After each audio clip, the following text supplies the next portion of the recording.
Yo, welcome and hi. Hello, hello, hello. Gotta make sure to be the first. I definitely appreciate that. Thank you, thank you.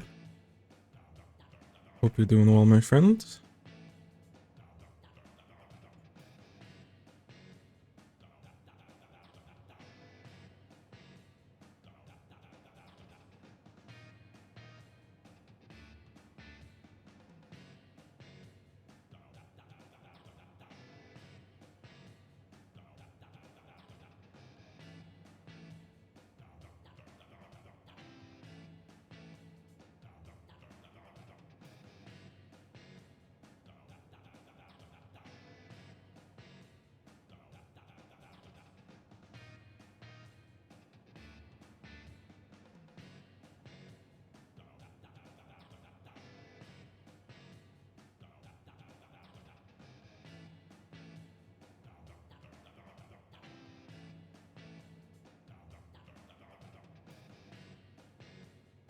Blue. Alright, thank you, thank you. Also, hold on. I don't know if anyone's able to open currently, but I'm down to play a few games, at least get a power. Would be kind of funny. Whoa, is that the real Bab? Holy. Yo, what's up, Limo? Welcome in, welcome in, welcome in. Do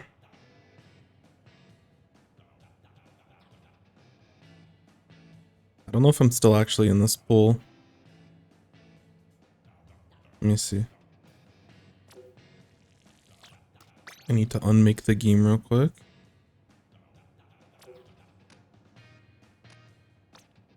Oh yeah, I am. Nice.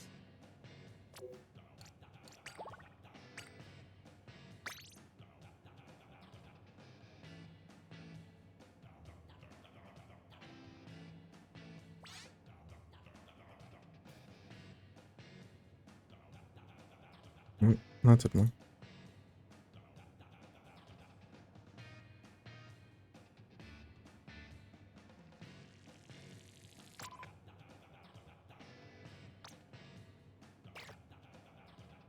Okay. Well, I made the pool, so if people are able to join, or if you, when you join the pool high, just let me know.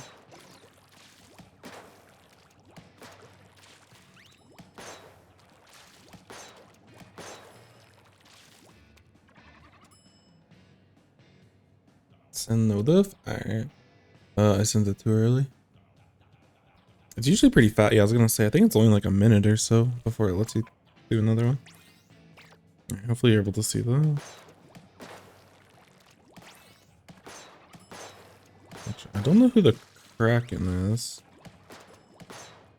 but they're welcome to stay, I think. I just need one more.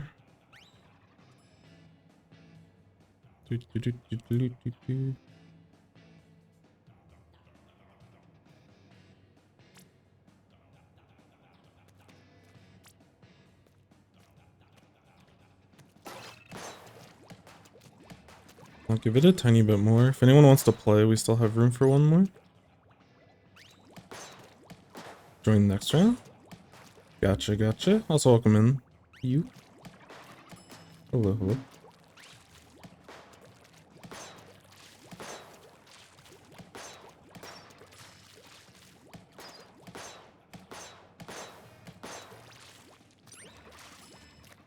I can join. Let's go.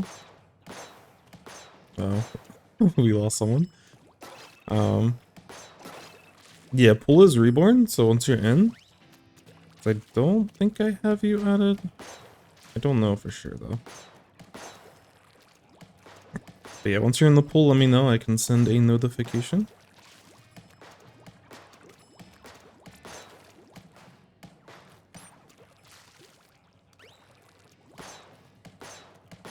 I probably want to play Blaster, but if our comp is too silly, I'm totally fine playing Splash. I was having a blast with the Blaster. I was kind of going hard yesterday, I can't lie. Although Timmy went the hardest.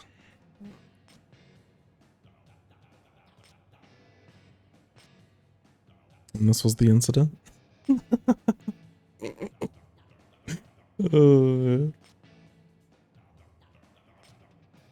I just feed too much.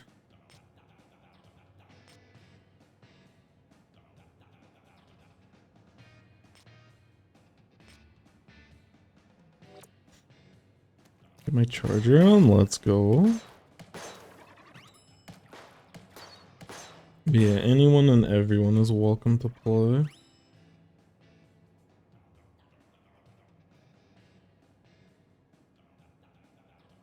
Alright, awesome. No, I got you. Play what you want to play. You can only play a few, you're good. Gonna join? Alright, nice. So it should give us 4. When you're in the pool, just let me know and I can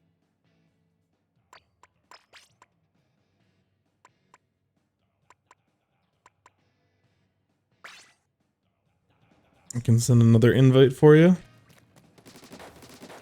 And I appreciate everyone's patience.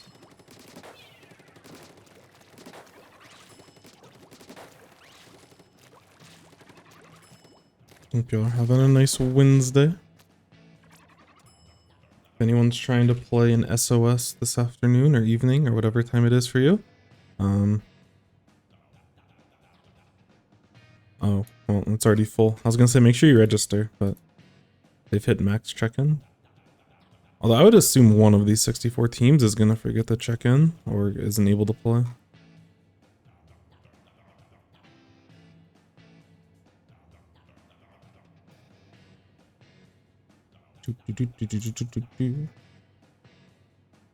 Send notification. Alright, I got you, I got you. Yo, welcome in, Sonic. Femi, let's go. How you doing, Femi? Alright, if we have a splash, I'll probably selfishly pick Blasty. But play whatever you'd like, you know. I'm gonna sweat, but at the end of the day, just play what you're enjoying playing. Double BP is totally fine. Double link check goes super hard. For real, for real. Have you gone to any theme parks lately? We're trying to plan something later this year. But I don't know. Every time I go to a theme park, I like try to slowly push myself to do more rides because I am not a thrill seeker by any means. Never played double BP. Let's go. Oh wait, we went Stamper. I lied. But yeah, feel free to switch if you would like. If top players can win tournaments with it, then it's good enough for us. Oh, I need to get rid of this off the screen. Alright, let's get it. Booyah. I'll probably just move left side. I don't really know where I'm supposed to position on this map, so I apologize.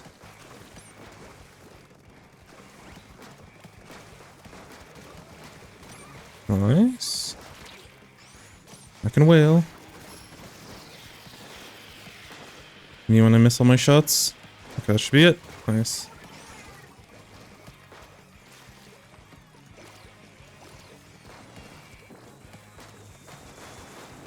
Oh, I'm getting pushed out the jump. I'm crying. I'm so sorry.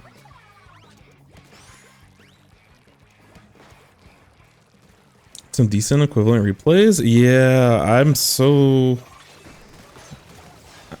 Like, I remember seeing the update, I'm like, oh, there's an update. Is there a chance that it actually messes with the reviews? And then I'm like, no, there's no way. There's no way it would do that, actually.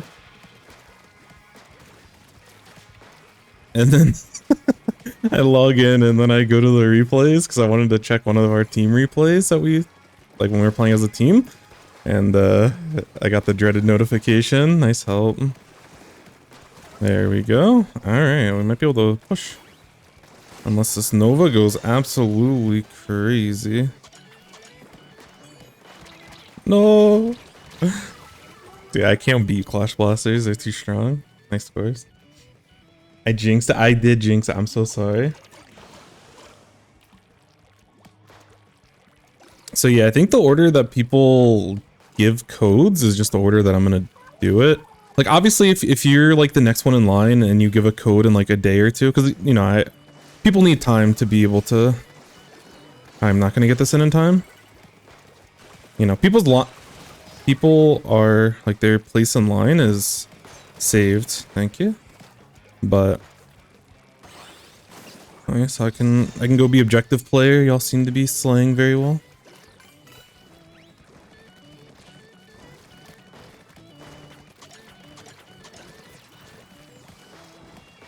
Oh, roller jump scare. I'm so scared.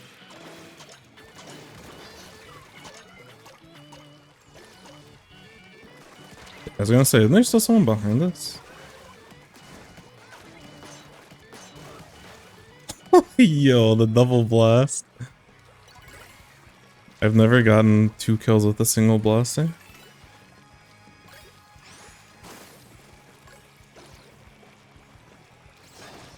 You know, on second thought, I probably shouldn't have baited this person's landing with the objective. That was my bad. I'm so sorry, Stamper.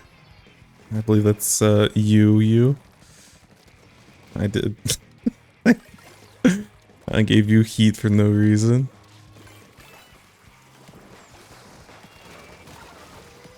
Me when I'm unable to aim.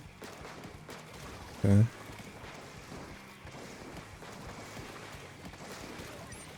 Wait.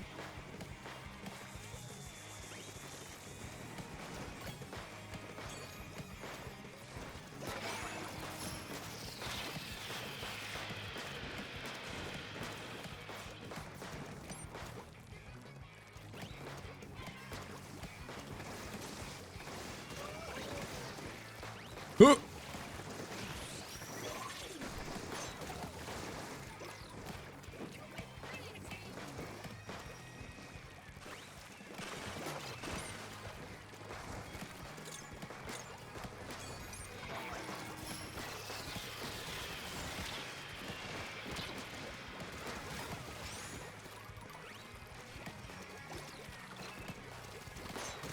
Thank you.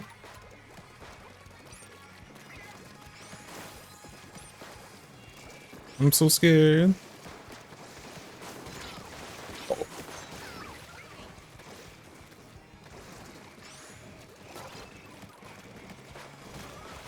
Y'all are doing the most chip damage.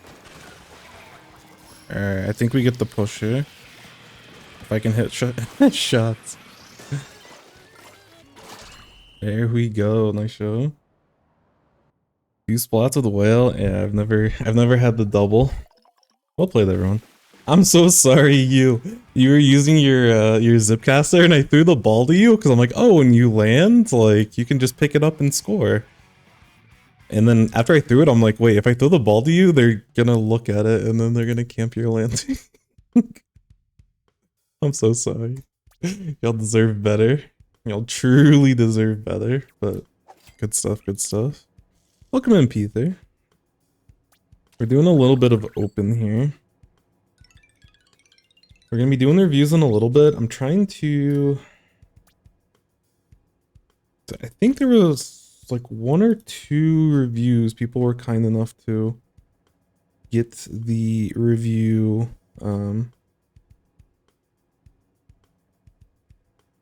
whatchamacallit? Like they were able to update the review. Because basically anyone that submitted a review before yesterday, which is everyone that submitted a review, yeah, that review doesn't work anymore. So I don't have any replay codes. I think I have like 1 or 2. I think there's been 1 or 2 that actually updated there. Or like, I sent everyone a notification. Which I probably should have pinged people. And some people are like, oh yeah, I'll get some code soon, which is awesome. And yeah, Sanic submitted one, so we'll probably get to that one first. Unless someone else before you on the list has one. Which also means if you haven't submitted one, you might be able to get a review today. Potentially. But yeah, it's a rough one. I can throw football. No, you can't. I threw it to your landing. So when you end up landing, you'll... Oh, they push. Let's pretend that didn't happen.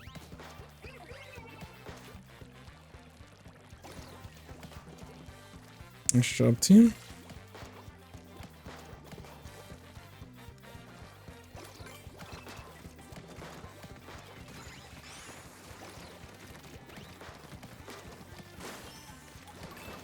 They're low. I want to get the person up top just so we have eyes on them.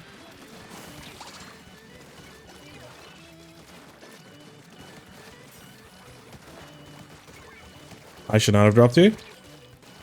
I'm a silly gamer for making that kind of play. Should have just chilled and hit my shot. Gotta get 26? Yeah, good luck, good luck. I was unfortunate. Trying to climb and losing points.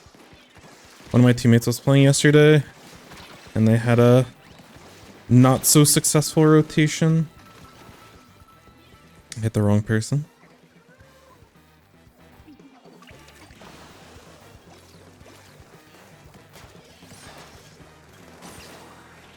All good.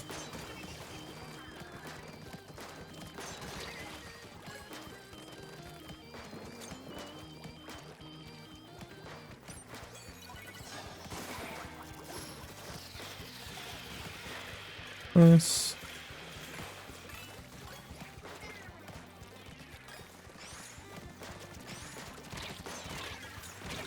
No, I couldn't get the squid roll off.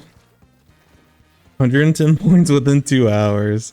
It certainly depends on the matches that you get, but that would be a heck of a rotation.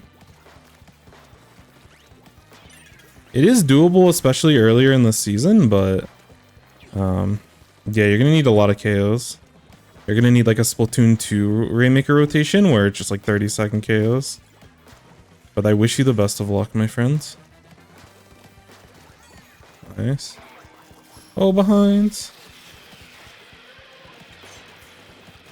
I killed some rapid blaster moment. No, I'm so sorry. This Tri-Slosh is a demon.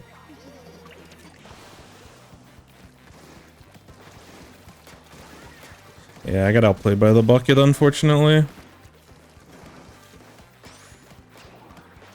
Yo, wait, that cap's actually kind of cool. We're still gonna be playing defense, but we're able to get a pick at least. I don't know if there's someone to the right, and I'm really scared. Probably could check my mini-map if I was being responsible. I'd need to sit by and cover there. Decent points within the series is 3-1, 3-0. Hopefully. Because when you get closer to, like, when you're around, like... Oh my. Alright, I need to take some time to paint. I don't really want to... Oh, shoot.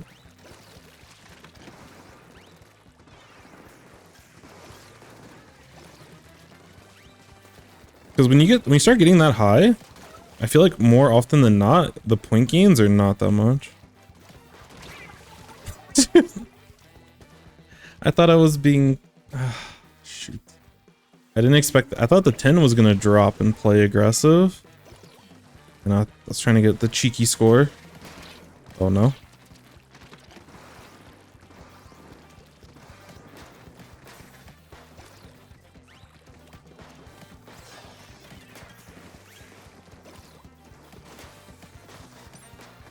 No round of ink.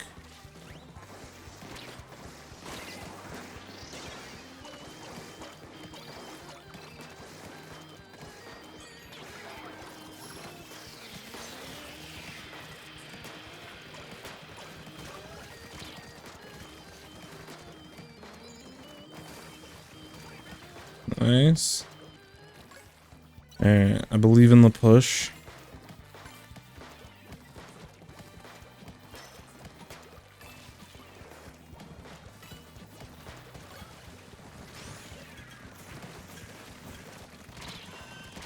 No. Dang. Nice try. No, we were one off.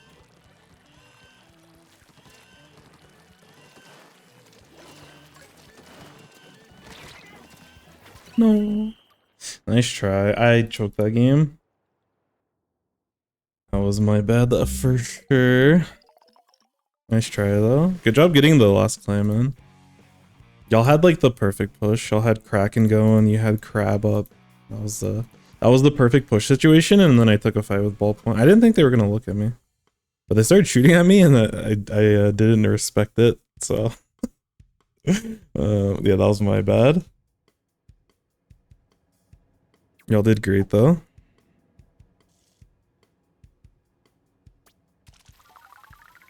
Problem's actually getting more than 4 series per rotation. We played their GP hours. Yeah, that's fair. That's real and fair.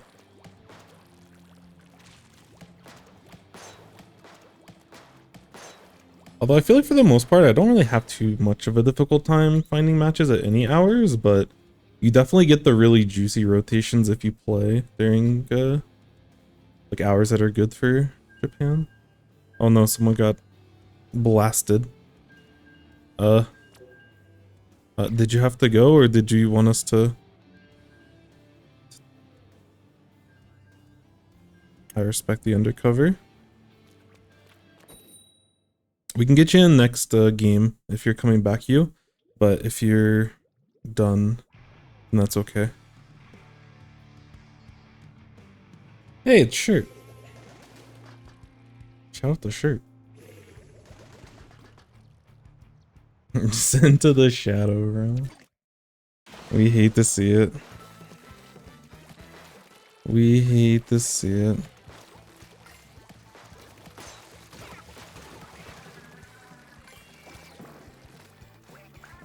Oops.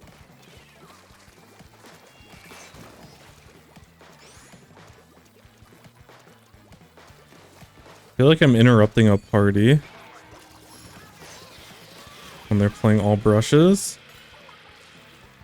The thing with their comp though is that brushes can do some crazy stuff at any point, so they can start going for the rogue plays. Oh, I am not alive. Nice stuff. I would expect nothing less from shirt than to ruin my push. Crying. All brushes, yeah.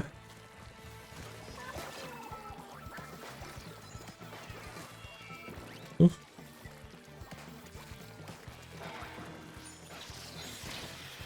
Oh my.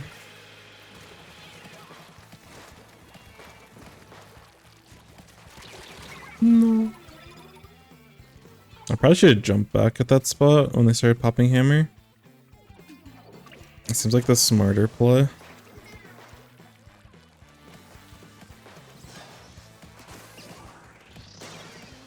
I am not hitting this person.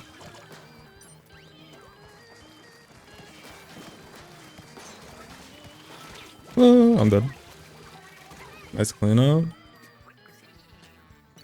Alright, we need ourselves a little bit of a push here.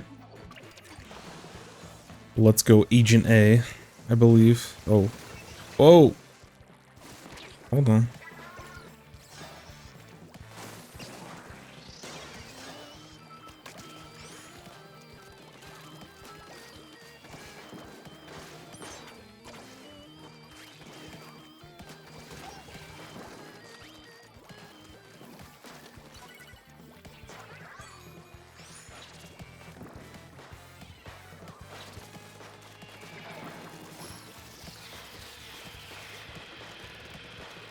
Oh no, they're doing brush things.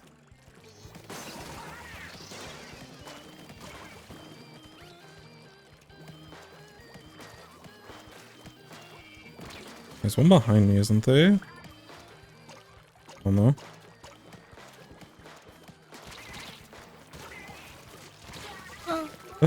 My bad.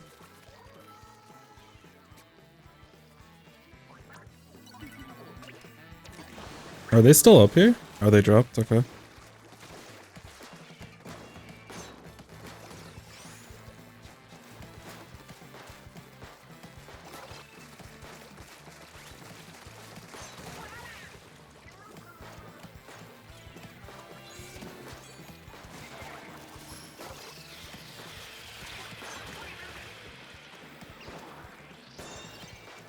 Nice score.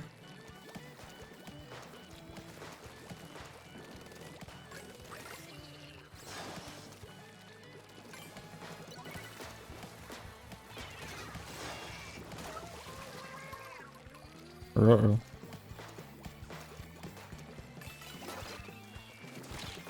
No, I missed my direct. I should not have gone for that play.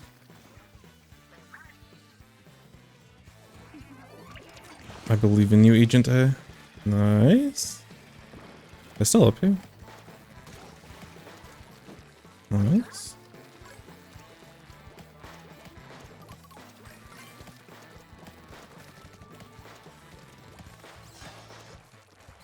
Oh, they got the jump. Oh, that's GG. Oh no. I should have expected the hammer hijinks. I mean the brush hijinks. GG's, holy. I knew things could have spiraled out of control. The big brain activity. They're rushing behind us. My bad.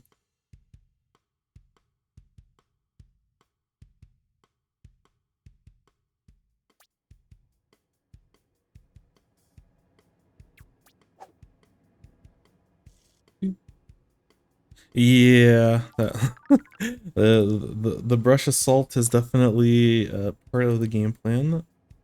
Certainly.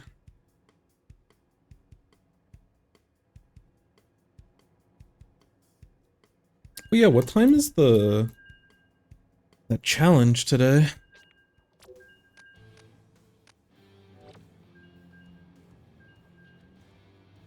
I think it's like later in the afternoon, or like later in the evening. But on the Splatoon 3.inc, it is okay. So it starts at 8 my time.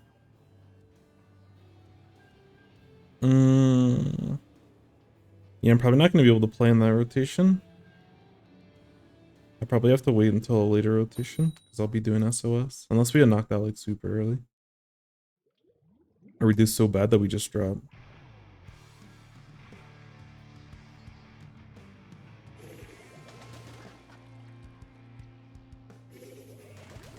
Oh, no, it's okay. I'll probably just play. This will probably be my last one. And then we'll probably call it here. We can get to some reviews, but I'm definitely down to do some more stuff later. Unless it's a super exciting X Battle review. I enjoy the league way more. I also usually don't have enough people to do open with, so the fact that people were actually able to respond and play is really cool. Okay, they were behind us. My bad, they dropped into the pit. I got a little too aggressive here.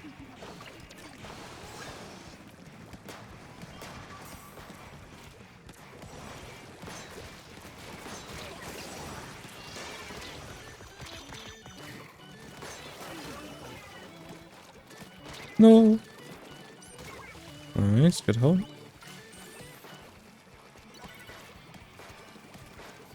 But yeah, I'm down to do League more often. Sounds like a good time.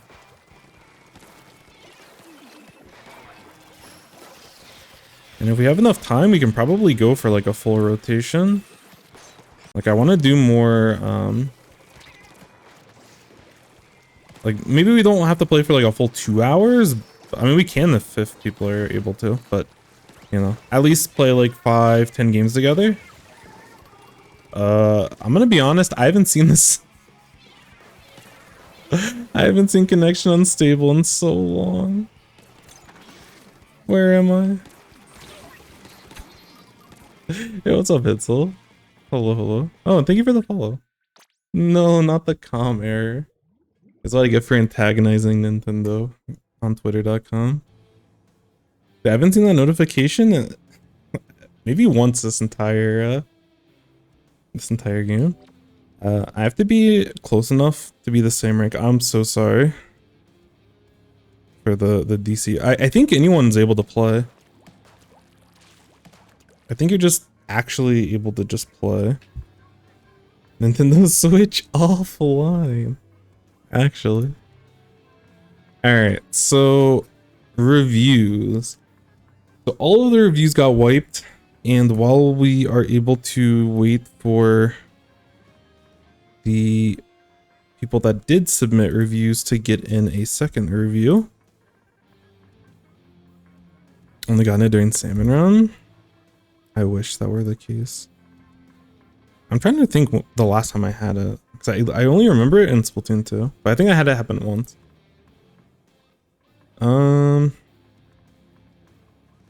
So I'm gonna go through. I'm pretty sure Sanic submitted one.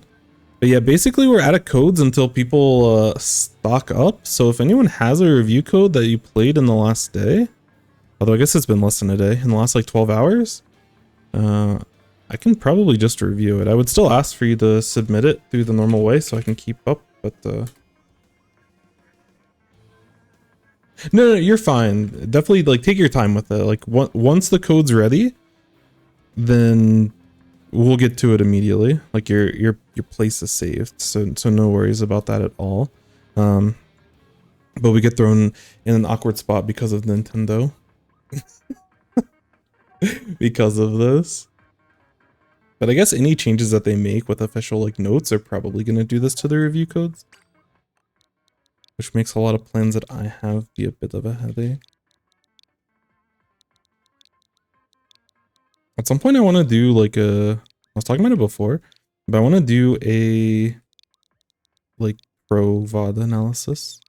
Just watching back, like, even if it's just like a solo queue rotation, just kind of pinpoint random stuff. You know, that's usually how I learn. So the goal of watching like top players and get feedback and like and try to take stuff from their gameplay is to help with that. Yeah, GG's. Thank you so much for playing, Brolivia and hi, and you. Thank you all. Got Discord. Let's go. Thank you for the hydrate. Yeah, I can give you the full review. I usually upload I try to upload the VOD to YouTube right after the stream, and then I try to timestamp it at least either that evening or the next day. Terminal music goes hard. So true. But yeah, we'll get into it. Dogs are getting super hype. Super hype. But yeah, we are in a bit of a unique position where anyone is able to submit something and can jump the line. I guess that's a loophole. Whenever we're close to a patch, if you have a code ready, you can just skip the line. Potentially. Until the line gets back in line. Oh, that's not... What am I doing? It's 96 deco. No, it's just vanilla 96. I respect that. It's a series. Did they specify a ranking? A minus. Love to see it. Let's go. Whoops. Don't know what I'm trying to do. Okay. So.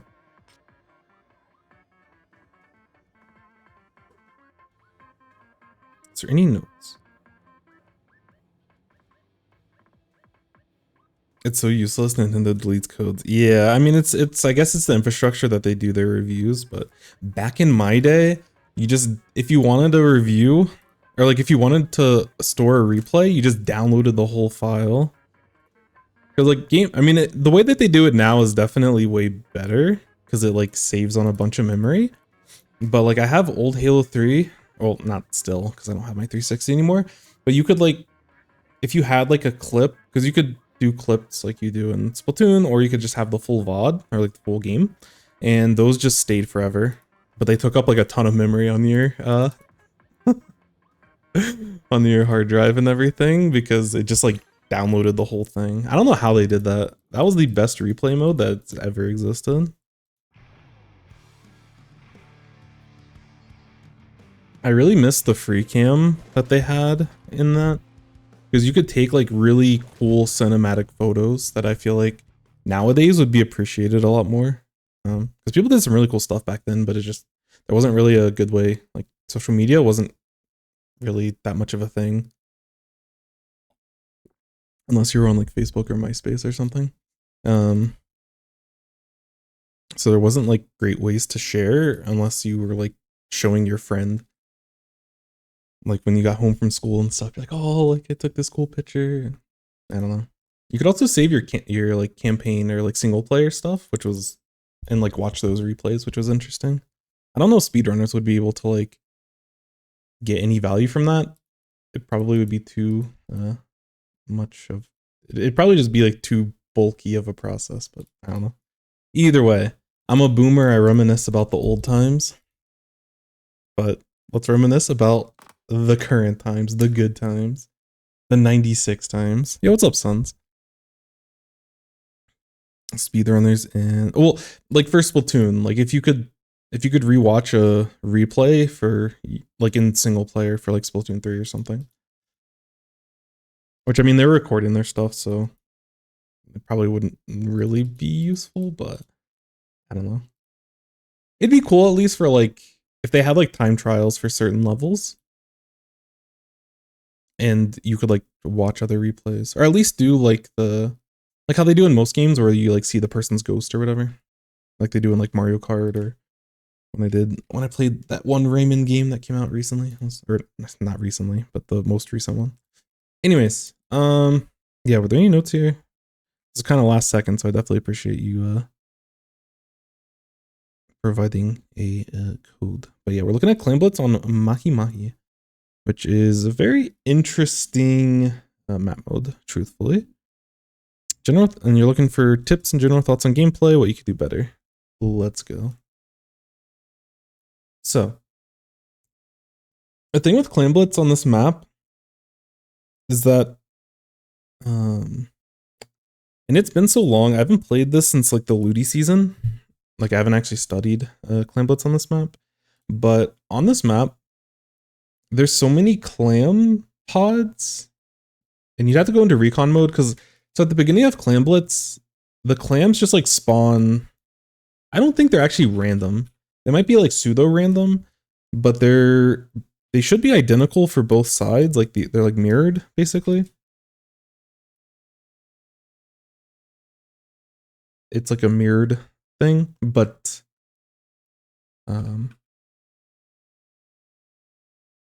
yeah, the way that they spawn singularly at the beginning of the match, and you have like these back here. But after they're initially picked up, they'll start spawning in like the pods, which are like clumps of 3. And those, I'm sure someone smarter than me understands the pod system better than I do, but the pod locations are set definitively. They're set in a like there's only a handful of spots that they can actually sit in. So it's important when you're playing these maps to know the spawn locations. And my immediate next sentence after saying that it's important to know this is to say I don't know where the pods are on this map specifically, because I don't study it a lot. But for like Scorch, for example, like I know where all the pods are because it's important, and it can help you rally and like hold pushes for a long time if you have the space and the time.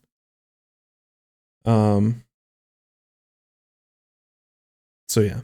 Anyways, but yeah, the point I'm trying to make is that a lot of pods spawn in this little middle area. This map is so small, and like I don't think there's any pods that spawn like down here. There might be like 1 or 2 that spawn up in this area, but the majority of them are like either on these ramps or like just sitting in mid.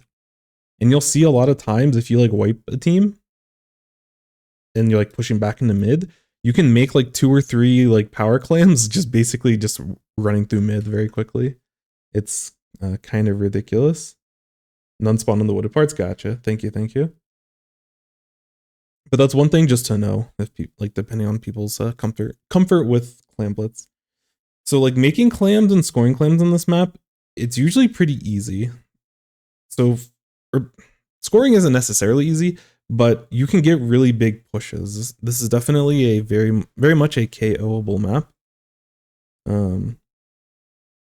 So we can take that into consideration when we're actually like it helps us contextualize the score.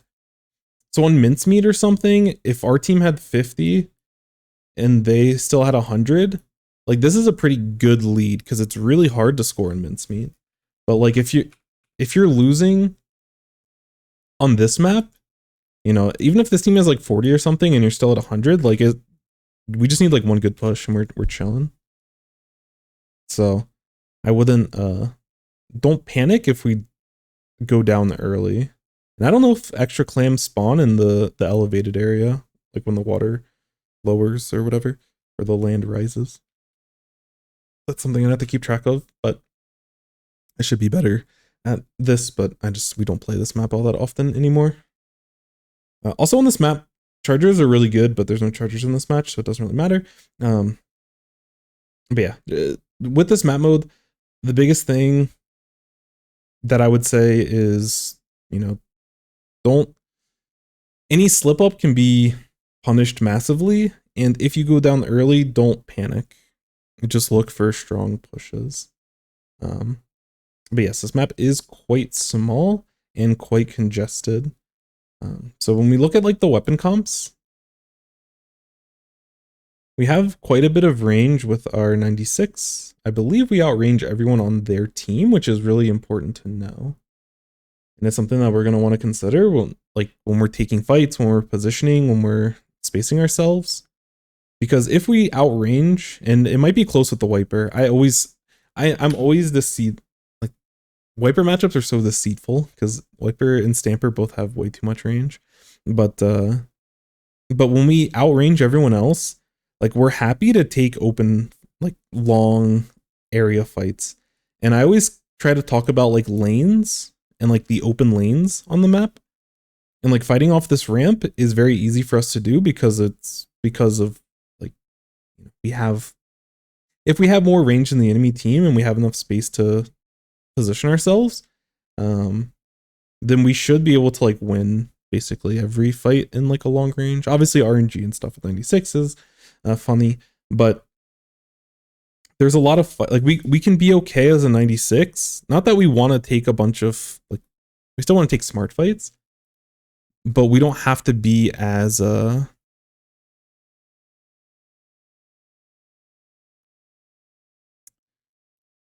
you know, we want to try to take open fight spaces. Because another thing on this map, this uninkable inflatable area over here is like anything that can do well with ledges, like loves camping here. Rollers love camping here. This wiper's probably going to love camping here. Brush can be annoying. These aren't as much of an issue, but you still have to be careful about them potentially being there. But yeah, rollers, buckets, they're all, and like Splatanas in general, are all very scary, like when they're attacking over this ledge. So we definitely have to be careful about the Wipers specifically. But neither team has the greatest. I guess Paintbrush is probably also pretty good in this area. I haven't seen it on this map specifically, but based off the weapon, it should be totally valid. So yeah, they have, like, they definitely outpaint us, and they're a lot faster than us. So they have speed and they have like mobility. We're a little bit slower, and we probably want to play off specials a little bit more. Just because, like, we can push in as a team with...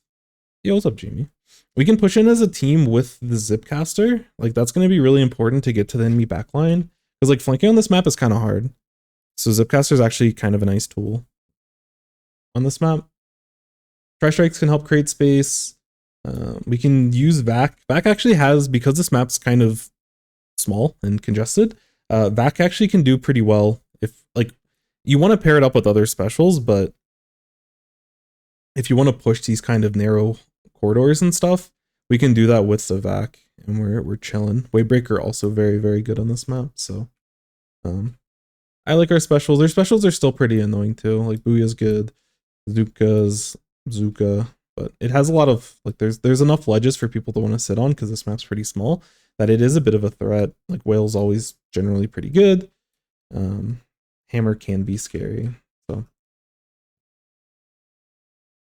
yeah, so I think for us as 96, we really want to try to pick fights that make sense for us. Again, out in the open with a lot of space, and we want to kind of position ourselves that way just to give ourselves an advantage and not,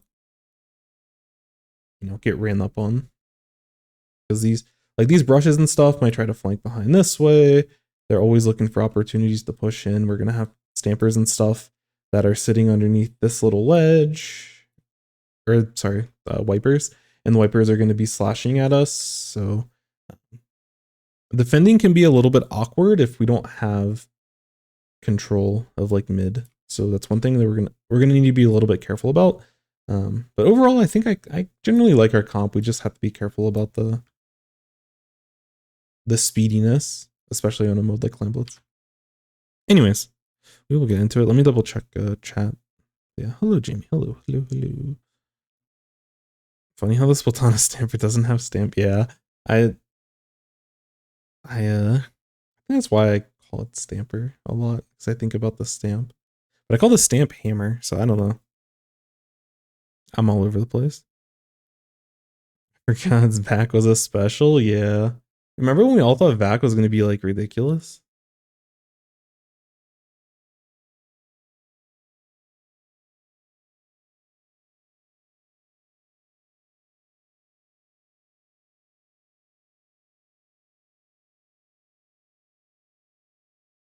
Speedrun.com mothers.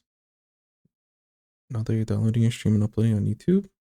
My 1-1 run that you ruined last week was rejected because you sent a Twitch highlight. Oof. Yeah, I don't know the formatting of speedrunning stuff. I'm not super familiar, but that sounds really frustrating.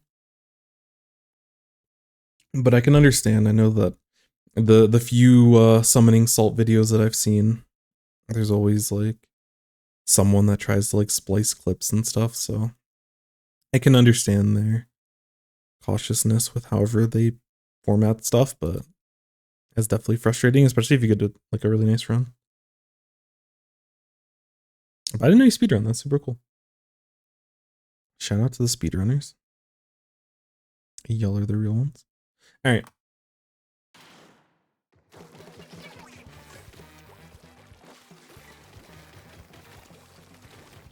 We have the double sprinkler. Oh no. Yeah, but again, these types of fights are good. You know, again, when we're sitting in this type of position, we do have to be careful. Like, it's early in the game, so there's no way that they could have taken positions underneath these ledges. But when we're taking these fights later on, we have to make sure that these ledges are, like, cleared. Because if we don't clear them, then, like, Wiper eats us up in this type of spot. But especially early on in the game, it's not a threat at all, so we don't have to worry about it. But just to foreshadow potential issues to come. But taking this fight against the wiper like this is totally, like, is very good. And the rest of your team's able to also, you know, take fights with you. So we're chilling. Oh no. Mahi moment.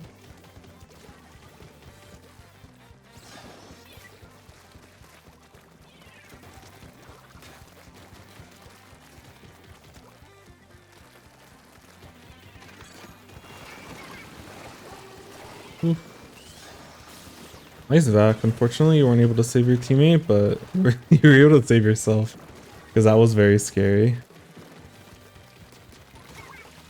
Nice. I'll let this play out and then I'll kind of just talk through my thoughts of the opening. Alright, I think that's good enough. So I think the biggest thing that I'm seeing so far, which, like, this map is small, and if you were playing a more, like, if you're playing 96 deco, you could probably use your wall to take more space in mid. Like, I don't blame you for not wanting, because you can use, like, this little block as cover in mid, or you can push toward the enemy block. You can use this pillow a little bit to push up, which maybe, like, pushing this pillow is a little bit safer than, like, these blocks. These blocks are quite a commitment, and I don't know, as a 96 here, I don't know if I would want to commit to that in this scenario, but yeah, we are just kind of sitting here, which for the most part is okay. Because, like, there isn't a ton of other great spots for us to be right now. Like, we're kind of just chilling, painting for special. So I don't blame you. The problem with it, A, is that there's 2 of you doing it, which I think the paintbrush probably could be a little bit more aggressive, but it's fine. I'm sure it's a weird, like, this map mode is, like, weird because you are kind of just, like, painting and, like, waiting for specials. The one problem that I have is, like, when our whole team starts getting congested like this, and they have their special like this here, we need to be like, we have to just know that they're going to be using Trizuka up this ramp, because, like, most teams, they have specials and they push this ramp with what they have, and we get fortunate. Like, there's a good chance, like, I like that you use Vac to counter it, but they have their special before we do, and we almost, like, this is, like, potentially a triple kill in the making. Like, I don't know why this doesn't splat you. Like, I don't know why it would, but I don't know. Like, Zuka's very lottery-like, so you never really know. But when you're this close to special, I would be a little bit more careful, because we should expect on this map, because it's so congested, their whales, their Zukas, potentially Booyah Bomb, and, like, them pushing with hammer. Like, all of that is going to be coming through this area. They can flank on the side as well, but yeah, I like the idea here, but we were, like, our timing window was a little bit off. Like, they get to use their special before us because they painted for special before us. So I would like us to be a little bit less out in the open, you know, whether we play around this block or there's also a chance, like, we could just, like, throw a sprinkler. I don't think we've used our sprinkler yet. Like, early on in the game, we kind of can just, like, throw it somewhere. Like, I don't really know where you'd want to throw it. I don't really care, but just, like, throw it somewhere and just help get your special faster so we avoid this type of scenario.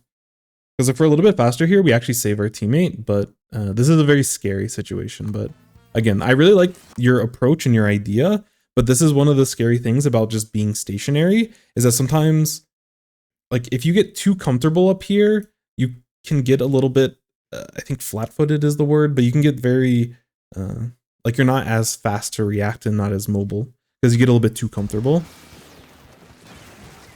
But again, you had a play in mind. I like the play, but there's ways for us to get special a little bit faster to avoid this.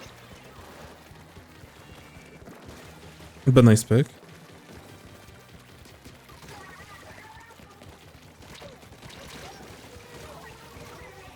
Yeah, another thing that I would say just in general, and you'll get better at it in, like, over time, but when you take a lot of, like, when you're taking fights with 96, like, we want to main strafe.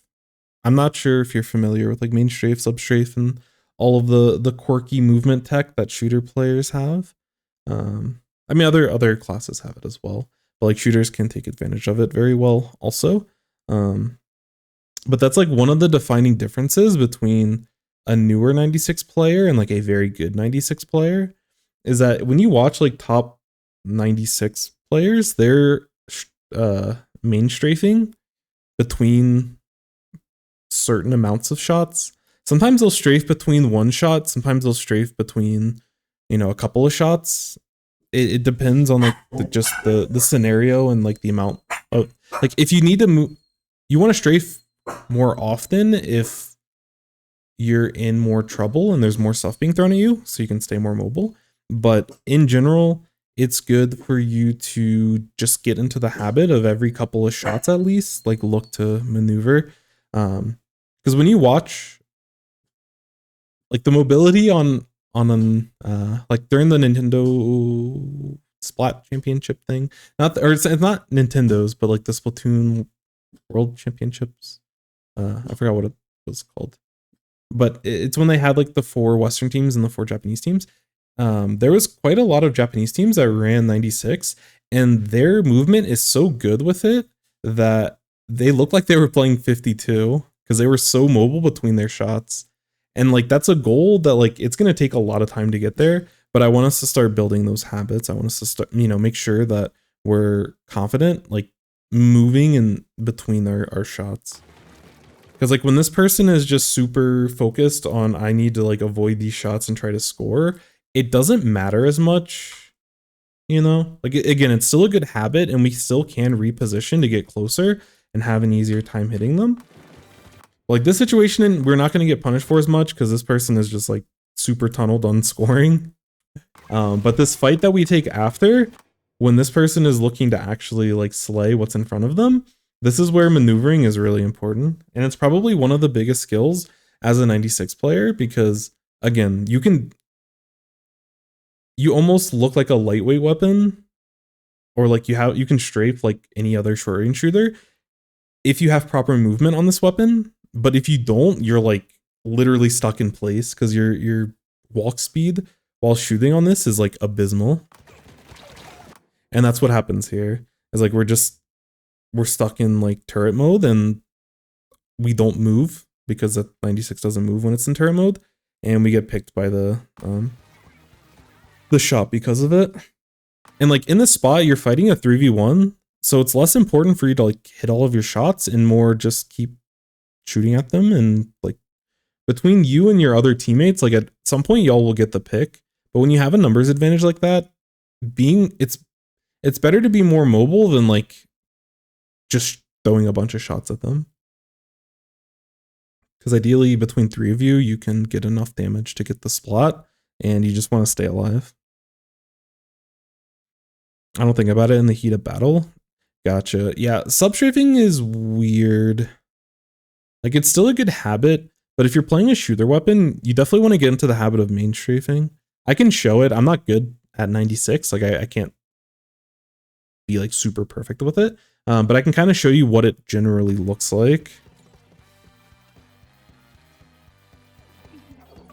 Because it's really it's impressive to watch.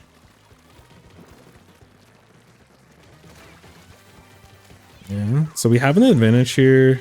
Now I want us to start looking to push forward because our team is ready to go. Yeah, so this is also the problem.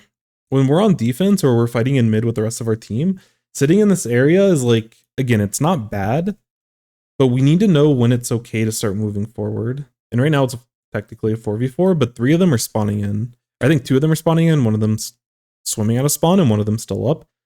But we should be pushing their left ramp already. After we've already gotten the first couple of picks, we should already be ready to start moving. Because it's our turn to be on offense now.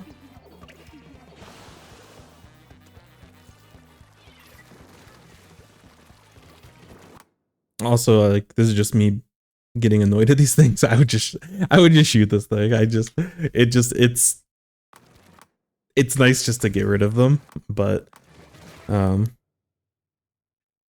Also Frickin' McSnickens. Hopefully I pronounced that correctly. If not, please correct me.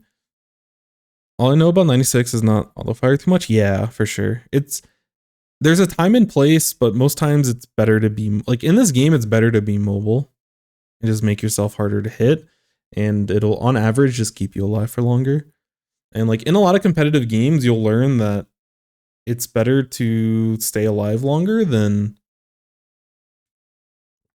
like staying alive is almost always more important than getting the pick. Unless you play Tetris.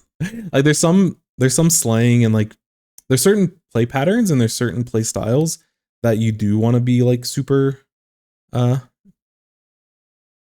I don't care if I die, I just want to go in and find opportunities and take fights.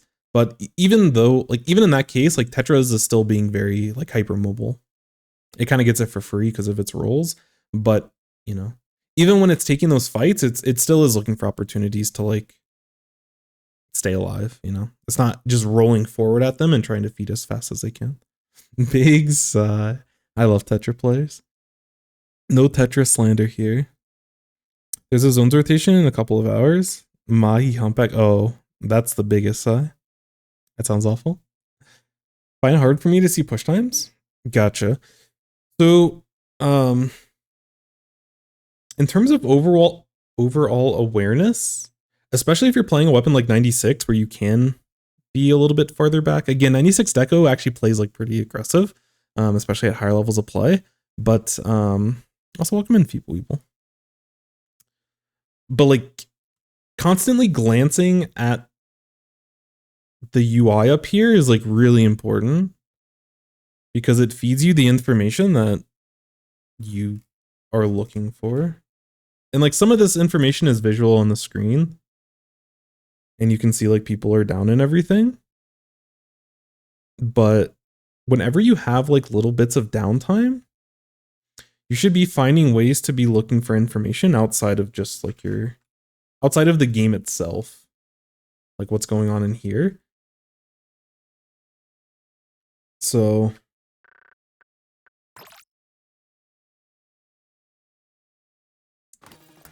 because like right now when this is happening, it's like I can't really worry too much about what's going on up here because I need to focus on what's in front of me.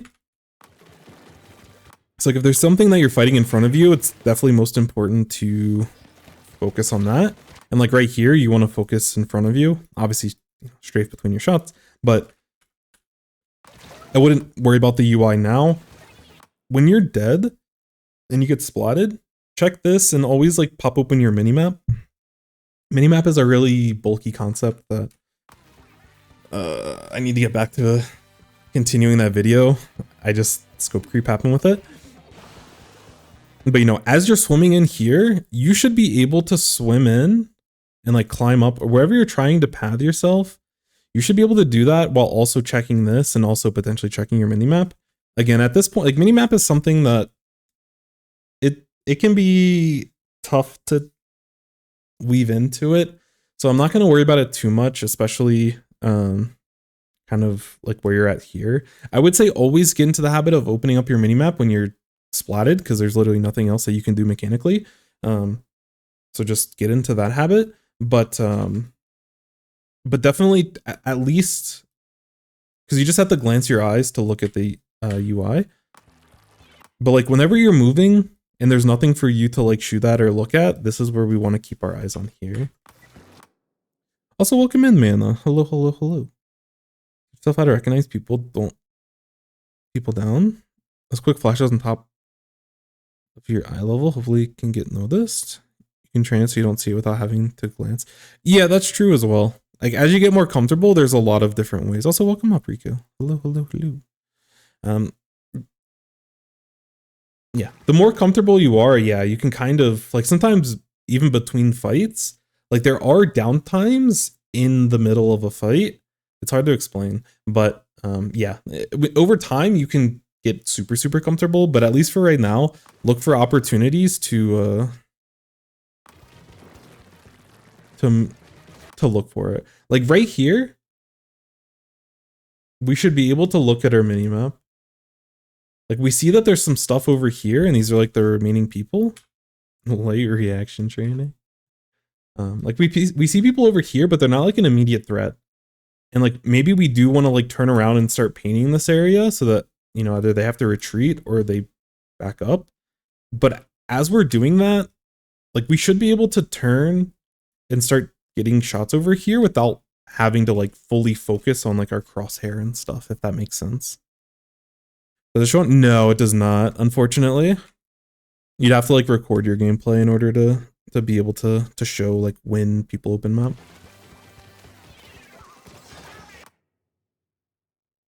And so yeah, if we were looking at the minimap before, we would know that one of these people, I think this person just respawned. So there's only one person in mid right now that we have to worry about, and there's 4 of us here. So like after this pick, we can start rushing. We can start completely pushing in the mid. And like, yes, this person's pushing up, which I don't know why they're doing that, but you know, we don't need to be sitting up here and looking for this fight. We want to start pushing in the mid and start being more aggressive on this person, because this is a small timing window where the rest of their team is like swimming in, and we can take this fight very aggressively because we know we're the last person. You know, this person's like isolated basically on this block over here, and we can like look to push them. But yeah, we don't want to be sitting back here. Like we're sitting in a default mode when we actually can push this ramp and start contesting this ramp, which is what the rest of our team wants to do.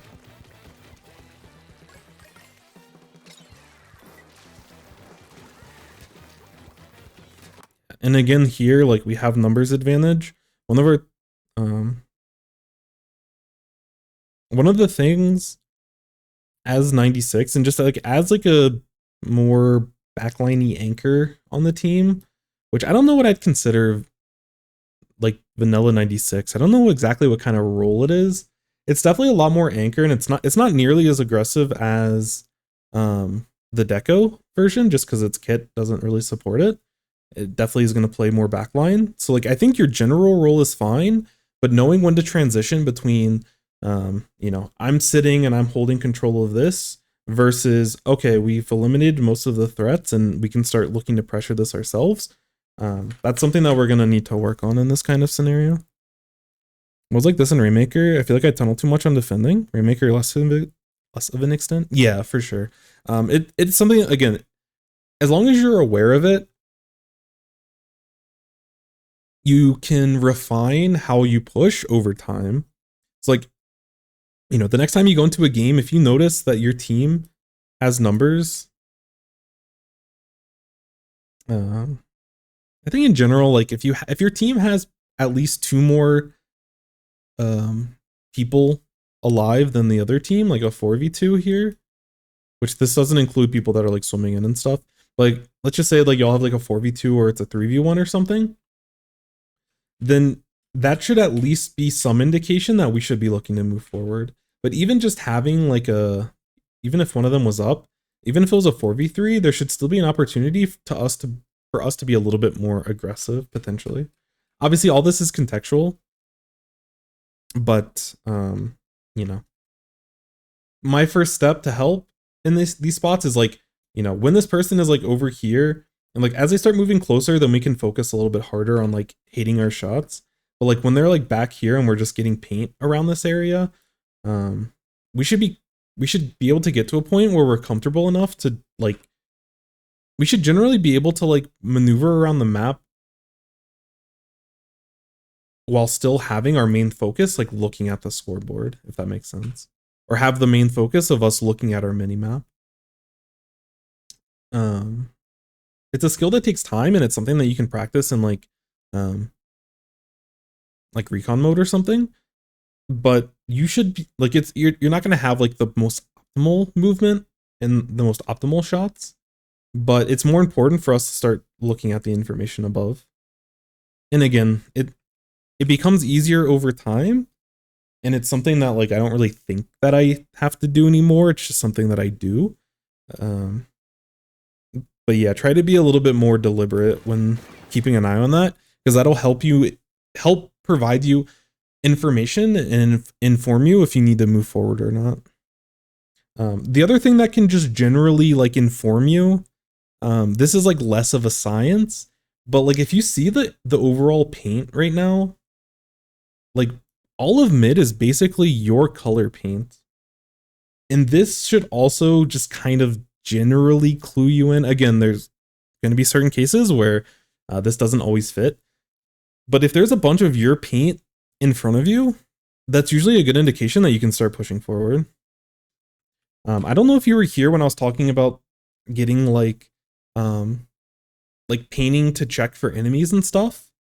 But the reason why it's important for you to start moving forward is that you can get paint in a lot of areas to help your teammates like push in. And also if y'all need to take fights, you can be another like body and you can like push up the ramp and like take a fight with them. But it's also really important in this spot when your team is looking to push because they can just move forward now. There's nothing else in front of them. You know, there's going to be someone likely sharking on this block. There's likely someone sharking behind this thing. There might be someone over here. There might be someone sharking all the way back there. There could be people sharking over here, but based on the paint, probably not. But as the 96, as the anchor, one of our roles is really important to get shots over these ledges or get shots like start getting this paint around the ledges in front so the rest of your team is able to push forward. Sprinkler right side of the basket. Yeah, for sure. Sprinklers are good as well. That's another totally good use. Like you can sprinkler over here. Honestly, you can just throw sprinkler in just any open spot. Generally, I'm not going to worry too much. I'm sure sprinkler mains, they're like the sprinkler they had here was kind of cute because it like painted this whole area, but like this is already painted. But there are like spots where you can throw your sprinklers on walls and stuff and get really interesting angles. I don't do sprinklers that hard, so you'd have to refer to someone else. But yes, that is a good point. As we're moving forward and taking space and we're just starting to lay down and establish this paint around the common areas that the enemy team is going to be sharking to stop our pushes. Yeah, getting a sprinkler out can help just continue to get that information. Because that's what all of this is about right now, is that we're trying to get more information. We want to know where they're at. There's a non-zero chance that they're literally anywhere in this area. And we don't want to just run in and push it. We can use our long range as a 96 because we have more range than anyone else on their team and also anyone else on our team and their team. So like we can use our extra range to start painting in spots that our teammates are unable to do. And if we paint for them in these areas, and like if we know this area is clear and we can get enough paint so that they don't get pushed over from this side, then your team can start pushing up this ramp a little bit safer. They still have to worry about the very deep end. All right, let me get. So yeah. Oh yeah, and look, there's someone sharking here. So yeah, when you're looking to push in this kind of scenario, again, people like this block, any block that's around the ledge, that people are always sharking there. You just always assume there's someone sharking there. If you're playing like museum and like the little ledges in front of their plot, there's like a lot of those little pillows or like the inflatables. There's always people sharking behind those. And so right now in this spot, I don't want you to just like run behind your teammates. You can sit where you're at now, maybe move forward a little bit and start getting paint on these areas. So like get paint over here. You know, you can throw a sprinkler here. You could throw a sprinkler over here. Again, these details don't matter at your current rank, but if you use your tools, that's great. There's going to be someone, like when y'all start pushing up, this person, there's going to be someone over here. I'm sure this person's probably going to move up into this position and look for an opportunity to catch you all off guard. Because these people are swimming out of spawn, there's less of a chance that they're actually sharking here, but they can be sharking in this spot. They can be sharking over here as like a weird off angle. They can shark back here. They can be sitting behind the ledge over here. Again, this is a very common spot. So like all of these areas over here, we want to be able to check. And obviously we can't check these right now because that's just out of our distance. But this spot definitely, and just getting this paint generally, we can't cover this fully because there's this giant little thing in, or sorry. Oh, my bad. I was choosing the wrong one. So this is the spot I was talking about. They can still shark in this area, but like we should 100% get paint here. Get as much paint here as we can safely. Like, we don't want to be sitting and like jumping in this spot and make ourselves vulnerable. You know, we still want to make sure we're safe when we're getting this kind of paint. But paint like this area as much as we can. We're not going to be able to get to this, but just know when we start pushing up, that's something we have to worry about. Or if we wanted to go for like a quirky flank this way, which I wouldn't recommend as the 96, especially since you have a vacuum that can help the full team. It's not really your responsibility to take these flanks generally. Again, time and place. But if you went for this right flank, then you could actually go and like paint this area and check for this, and you can check this wall. But I wouldn't worry about this. But in this role, I would expect you 1000% to get paint here and 1000% start painting over here. Once that stuff's painted, then you can start moving forward with the rest of your team. Hopefully between the sprinkler and the paint that you just got, you're relatively close to your special, and then you can pop your vac and your team's getting a really nice strong push. Does that make sense? Do you have any questions? I know I just threw a lot of information at you, but yes. That second painted block. Oh, like right here? Unless there's another spot. Took it all in? Okay, cool. But this aspect is real, like us, especially as backliner, us getting this paint so that, because these people, especially at certain levels, they're just kind of mindlessly moving forward, and we can be the responsible one by like painting for them before they meet these people. Because your team is about to get, like, all three of them are probably going to die if they just move forward and no one checks for this. If I'm a splash, because I play like splash a lot, if I'm a splash moving forward, I'm throwing a burst bomb over here without thinking about it, because that I know this needs to be covered. And if it's enemy paint, I need to check for it. So like your front line should be doing this as well, but again, it's just like a team effort. And in solo queue, you're not going to be the first one pushing in, so it's a good opportunity for you to get paint in these areas and prevent disasters, which may potentially happen in 2 seconds. We'll see how it goes. Oh no, okay. The brush just kind of messed up, so we're chilling. And yeah, if we got the sprinkler down and we got that paint, this push would be happening and we have a special ready. Most won't let a sprinkler survive, so they'll shoot that first. Yeah, that's a good point as well. Yeah, sprinkler doesn't necessarily, like, you can throw it, and I think it gives about 20% of your special generally. I don't know the exact number, but usually it'll give about 20% of a special bar if you use it, like, and it just paints the full radius and the full area around it. But yeah, the thing about using subs, even like a sprinkler, is that you can get information from it, exactly like Putz is saying.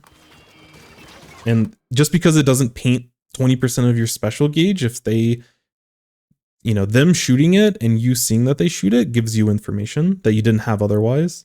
And that can help you recognize where people are sharking when you're ready to push in. Yeah, good job. I love that we're backing out here. Nice. Okay, we're getting some better movement here. I love this. But this decision making here, I really appreciate. Your team gets your initial scores. You don't have a lot of clams.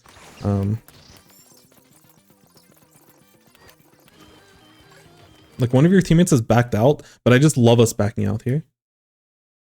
Like we have a clam. A lot of people would be very tempted to just like, oh, I just need to like score everything in my hand, and I don't care if I die, because like this, if this is 71 and I go down, like I feel better about it because this number is lower, and that's not the way you're supposed to play it. We want to be in control. And even though like we have clams to potentially score, we don't have the resources, and we're not in a position, and we don't have the paint in front of us to be able to score these safely. So I love the discipline from you to back out here. This is really smart, because our team throws all the time because we don't have this discipline. I make this mistake a lot, and I've been trying to get better at it for the last week and a half. So yeah, but I love this. And I also like that you turn around to help out your teammate. You're not looking to go all the way back to your comfort spot on the right ramp. You're like, you know, I'm getting back enough so that there's cover for me with this pillow. My teammate's using special. I need to cover for it. I love the decision making here. It's really good stuff from you, and nice shots. And see, yeah, now you, oh, okay, well, this This person did the thing I don't want us to do. They don't need to go in and try to keep the basket open, because as long as you're holding mid, you just need, like, y'all played this perfect. You and your T-Tech, y'all can just sit on their ramp until your teammates come back. Like, sit on the left side and just pick up clams. So I love the way you play this. This is a big no-no. What your T-Tech did, I love their play, and I love the synergy between you two over on this ramp. And then they got desperate, and they shouldn't have. Because again, we start looking at the clam pods here. I can see, 6 clams already, 7 clams. We can already make a ball at least. And we're probably going to see more pods spawn very soon. So like, there's no point to desperate keep the basket open. I know there's like a little bit of a grace period before you can score again. I think it's like 10, 15 seconds before the basket like lowers for you to score again if you just scored. But we can use that time to paint up, collect clams, and like we're chill. Yeah, it's like, here's a second ball for us, basically, So this just goes to show that like the pod spawns in this map are just stupid. Some of these are because people went down and they just randomly dropped. But the pods and the overall clam, it's very easy to build a huge economy on this map if you have mid control for free. So this person shouldn't be risking their life for this. I love the way that you play this, but I want you to understand in this spot that we have good economy when this person picks up all these clams. We can play over here again. We have a vacuum. Our Tetra is either swimming in or spawning in, or maybe that is our Tetra. I don't know. But basically, we should be at full strength. If this person didn't die, we would be at full strength, and we can immediately push again, which is why people complain about this map all the time. So yeah, we're getting too comfortable back here. I want to see us dropping off.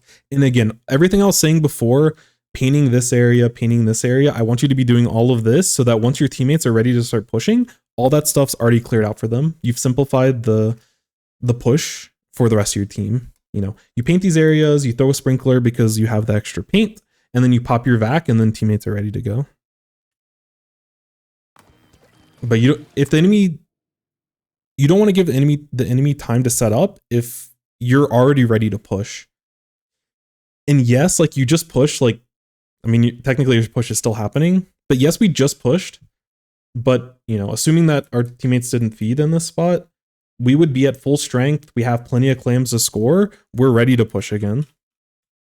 It doesn't feel like we should be able to push immediately after we just finished a push, but that's what this map can do.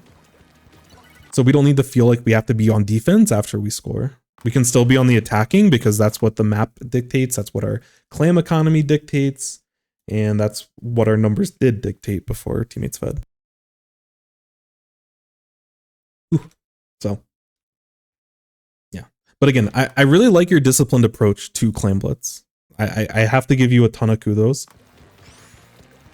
But look for these little situations for you to be a little bit more aggressive in working with your team.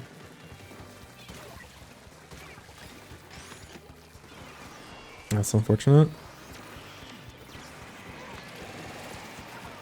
That's tough. This is super minor. I like, these nitpicks aren't super. I don't want to be super nitpicky.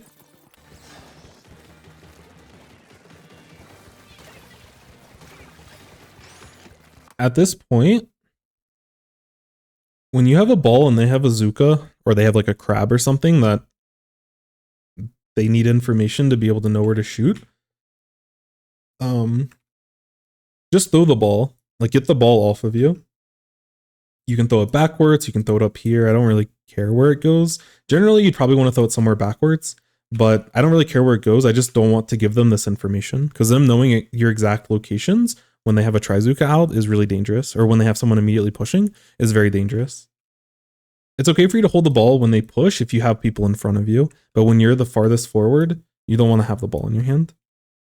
And the situation is a lot simpler if we don't have the ball in our hand.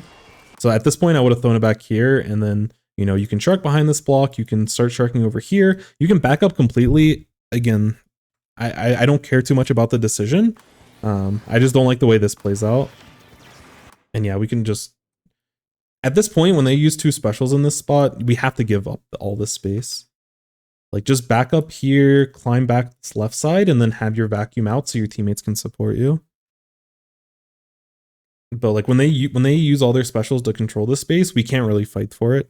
It's okay at this point to just drop back, just give up the space. We can fight for it immediately after the Booyah Bomb's down. And once our teammates come back, but yeah. You're trying to do too much there, and we unfortunately lost a fight beforehand. And our punishment for losing the fight and then for them using 2 specials is that we have to give up space for them to score. Which fortunately your teammates are able to stop them, so that's cool. But they definitely should get a score there.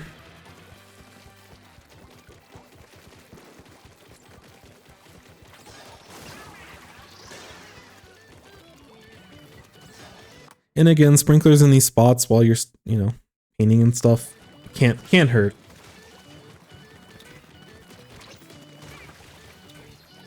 Nice defense. Someone flanked the other side. Brush gameplay. Yeah. In this type of spot, when this person's out of range like this, you can still be useful. Like part of it, you can like move forward, but I'm okay with your positioning here. But I want to see you get paint all around this ledge area. Like we were talking before when we were pushing, I want to take this paint in this area. Yes, the brush can continue to like maneuver and stuff, but it helps your teammate out if they try to like go and push. I don't know what your teammate's trying to do in this type of spot, but you want to give them as much help as you can. And like painting this area that they might try to swim through to keep chasing helps them out potentially. It's like instead of doing what you're doing now, like try to help with this paint. You know, you could maneuver closer this way, you could potentially drop down this way and like look to get shots. But, you know, again, I'm okay with you not chasing this person. We don't want to like give up our positioning completely. But there was like a small window where we could have gone for a couple of shots and then we come back over here. You know, like you go over there, try to get a pick on this person with some funny shots. And if we hit them, then that's funny and we get the pick. Otherwise, we can go back to where we're at now. Yeah.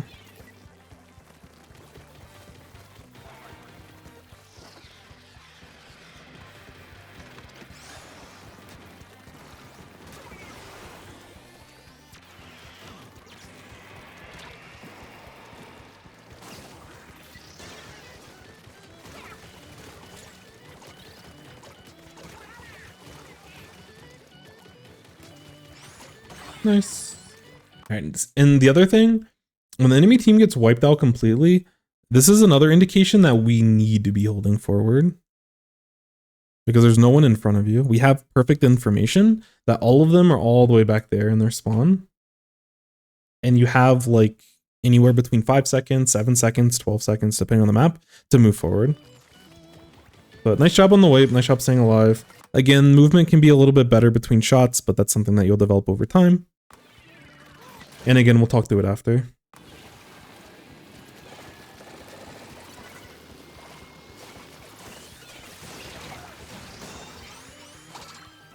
Nice pick. In this spot, it's something that is a point of contention. Not a point of contention, but it's something that in a lot of like, you want to use your special because it can do very powerful things. But in this kind of situation, like there's a lot of situations where just using your main weapon and just painting or just, you know, whatever it is with your main weapon is going to be more valuable than you popping your special, or it'll be more valuable than you like using like sprinkler is kind of silly, but for something like, what am I trying to say? Like Splash, for example. Splash has burst bombs, and you can use your entire tank with 2 burst bombs, basically.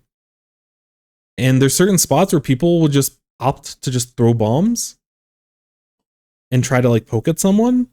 But it's better, instead of using 80% of your tank to throw 2 burst bombs, it's better to use that time in that ink tank to just paint. Because when your team's moving forward like this, like we need to paint.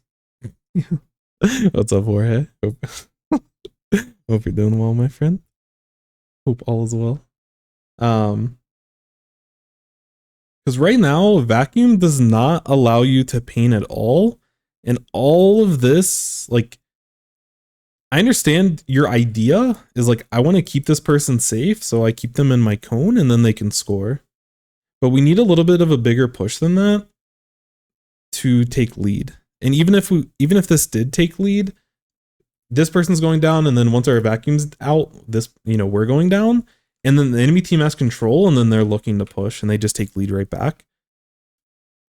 So this is a spot, again, I don't think your teammates should be like running in the way they are. This is just you having to, at your rank, currently people just do this type of play, and you just have to navigate around it. But this is a spot where we could throw a sprinkler over here, we could throw a sprinkler over here, we get the sprinkler behind. But we want to get paint in these areas before we're like immediately trying to score. Which again, you can't help what your teammates are doing in this spot, but I would just let this person go down in this type of scenario. Like, this play works out for you, very fortunately. Like, because of all this paint, this person's like able to flank around here, this person's able to flank around here. Nonsense. You're too much. But in this kind of scenario, like, people pushing from both sides, you can't deal with both of them. You do have a teammate to help you, and we're fortunate that they got the 1v1. But this situation ended up a lot better than it probably should have. And as you play in higher levels, this will not get as much value as it did here. So again, I'd rather us take time, paint, use our main weapon, use our sub, and get value by having a lot more paints than kind of what we're doing now.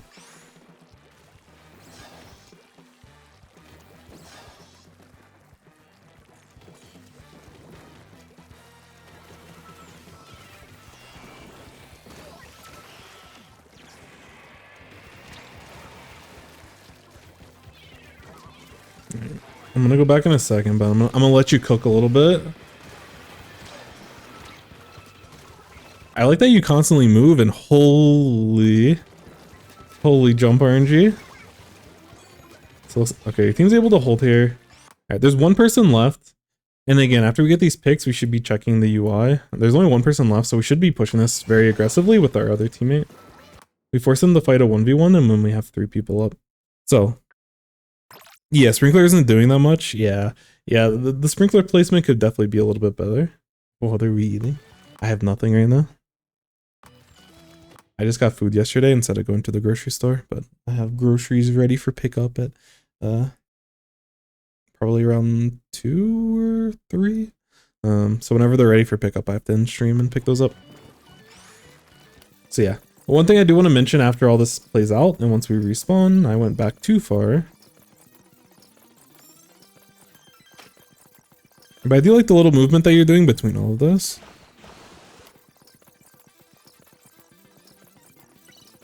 Okay, so right here, so yeah, yeah, it's probably a better spot for the sprinkler, but you can sit and recon and play with that. The one thing I want to mention in this spot, because you're like, you have the right idea here. In this spot, we need to just paint. We can't push anymore. So we want to hold this area and start clearing out the enemy paint. Based off of what you've been doing, that's the decision making I'm seeing from you. But we're not approaching it the best way possible. Like, we just see this area clear, and you're like, okay, my immediate area is our team's paint, so I'm happy. What I would rather you do instead, and we'll go into the overhead, what I would rather you do instead is get paint in areas to start scouting out the enemy team, so we can start figuring out where the enemy team is at. And the best place that we can do that currently is this block here. Like, Where's the other? I have such a hard time seeing these blocks in the overhead. Wherever that thing is. But you know, this one there's less of a chance someone's over there. It's non-zero. So like you can maneuver and like paint around that. But 1000%, you want to move up to like basically like where this pillow is. You might be able to do it slightly back. This is where we're gonna go into recon mode, and I'll kind of show what this painting looks like after the review. But I want to see you get paint all behind this ledge. I want to see this painted. You know, if you can move over this way, I want to see you get paint behind this ledge. But try to be proactive in getting paint in these areas. When you're like, you don't want to move up here and like paint, because if there is someone sharking in this spot, you don't want to be far enough forward where they can like jump scare you and get a free pick. So this is where we need to be comfortable with 96 to be able to paint at its max range, because that gives us the most distance between the enemy team. And this also goes back to the fact that we outrange the rest of their team. If they had a leader or a charger sitting here, then we can't go for this type of play, because the charger will just hit us because we're sitting out in the open while we're painting. But one of the advantages that we have to playing against a very short range comp is that they can't punish us unless they have paint in front of us to maneuver. And you should be able to sit about right here and have this buffer to prevent people. And like as you're moving forward, you'll like be painting some of this over here. But we want to get paint like in these types of areas, you know, specifically try to get a fall off shot over here, and maybe you can, you know, potentially get a quirky play if there is someone sharking there. But we want to get this type of paint and clear this out, both because it gives us information and it gives your team information. And the other thing is that if they want to paint this back, they have to show themselves to paint it. And that gives us information. When they paint this back over, that's information that we can use to our push. I forgot how laggy X rank is. Yeah, this patch didn't patch all that much. Because yeah, I know that you're focused on painting in this spot, but we need to be more like, if all these areas immediately around us are painted, we want to try to do more and try to push it as much as we can. Obviously, we don't want to push to the point where we're vulnerable and we die to one of these weapons that are like jumping out at us, but we should be able to balance both of them and be a little bit more efficient than, you know, being just happy that we have paint on our ramp. We always want to push and paint. Like if we want to continue to push forward and fight for control of paint, especially when it's super safe for us to do. Because like these people are very quickly able to like swim through all of this area because it's still painted their color. If we got this paint before, I mean, that aerospray is probably going to be there and painting, but when that aerospray is painting, there's a chance for you to like peek out and maybe you get a couple of shots. Like you can take safe shots. There's an opportunity for you to get a pick.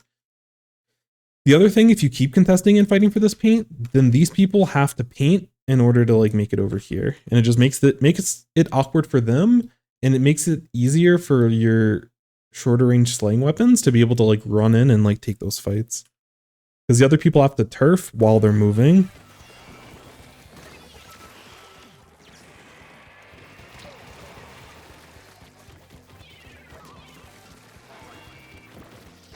Zuka. Oh, this is where we had the... I forgot that we already saw this. Wait, did we see this? I think we saw this. Yeah, because this is where the 3v1 was.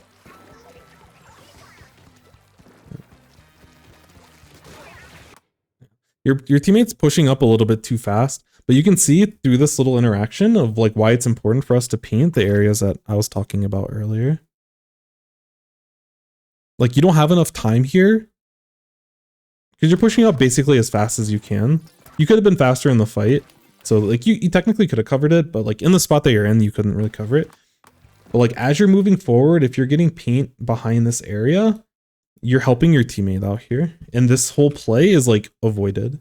Either they take the fight early and your teammate has more time to react because there's like friendly paint between them in this area, or this person backs out and you've given this person space. But because you're focused on moving forward in this spot and not getting some of this paint for your teammate, they get caught off guard by this brush. And then they end up fortunately trading, but going down.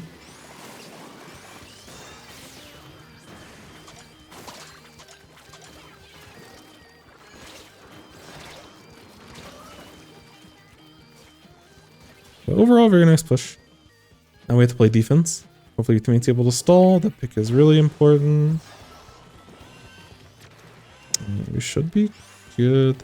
Again, I would probably, like, while you're waiting for this Booyah Bomb, this is where like we can get some pain over here.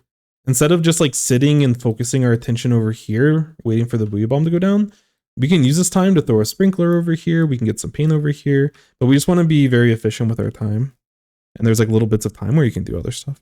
Like how you pulled enemies to turn their back to the basket. Yeah, that's definitely a nice detail to point out. After y'all scored, you pushed and moved the enemy team to turn their focus away from the rest of your team.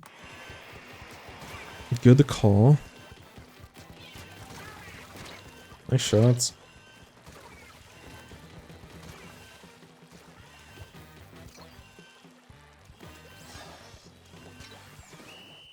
Nice, good stuff. So yeah, overall, this game was very good. Like you played very disciplined. You played your role very well. There's just a couple of things that we can add on to the role that you play as this kind of anchor role. But I was very impressed and happy to see the discipline that you had in the way that you play the V96 or just 96 or whatever people call this weapon. I don't know.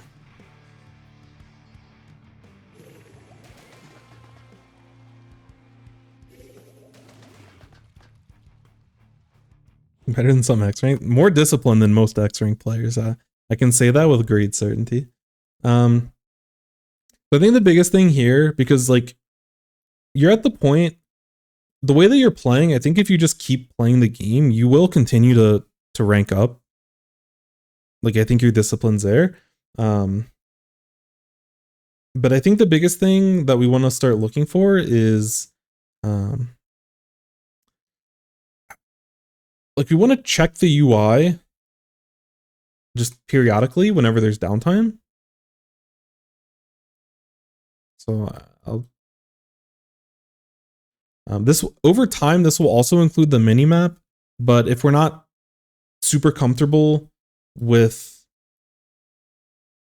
just looking, like keeping our eyes a little bit higher on the screen to check this and just like glancing your eyes a little bit up, I don't want to throw in the minimap quite yet. I'd rather us be comfortable with this and then we can throw in the minimap, because the minimap requires additional button presses. It messes up your field of view on the actual like battle part of the screen.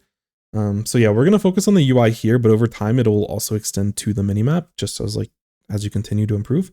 So we want to check UI during downtime. Part of this, and like the reason why we want to do this is to like, our overall goal is that we want to gain info that the game provides us, and we want to, I'll put this as a separate point. We want to gain info. We want to use info to find advantages. So in this game, some of the advantages, when we were sitting up here, some of the advantages, like if we have a 3v1 and we see someone on the enemy team shooting over here, then we glance up here, we see, oh, there's only a V shot left. So I see someone shooting over here, that has to be them. One of my teammates is already fighting them. I'm going to take an off angle and I'm going to try to close the distance and I'll help them with this fight. Oh, we get this pick. That means the rest of their team is coming out of spawn. I can keep moving and keep pushing, toward this left ramp. I can start getting paint in this area. I can start, setting up for this next defensive push. Oh, shoot. So advantages, it can be player advantages. You can also use it for disadvantages. So like if play starts fizzling, or if you're, if you're taking a fight with someone and then a bunch of stuff's happening on the other side of the map and like 2 of your teammates go down, then, when this person backs up quickly, you can glance at the map before you start engaging again in this kind of fight. And you can see, oh, my teammates are down. I can't super commit to this fight, even if the fight's good for me, because the rest of the enemy team is also going to start pushing as well. So it might be a 1v1 that I'm taking now, but because 2 of my teammates went down, it's soon going to be a 3v1 or a 4v1 or maybe a 4v2 if your teammate comes back that's still alive. But yeah, we just want to just keep in touch with all of this information and just periodically try to do that. And when I mentioned downtime doesn't mean you don't do anything.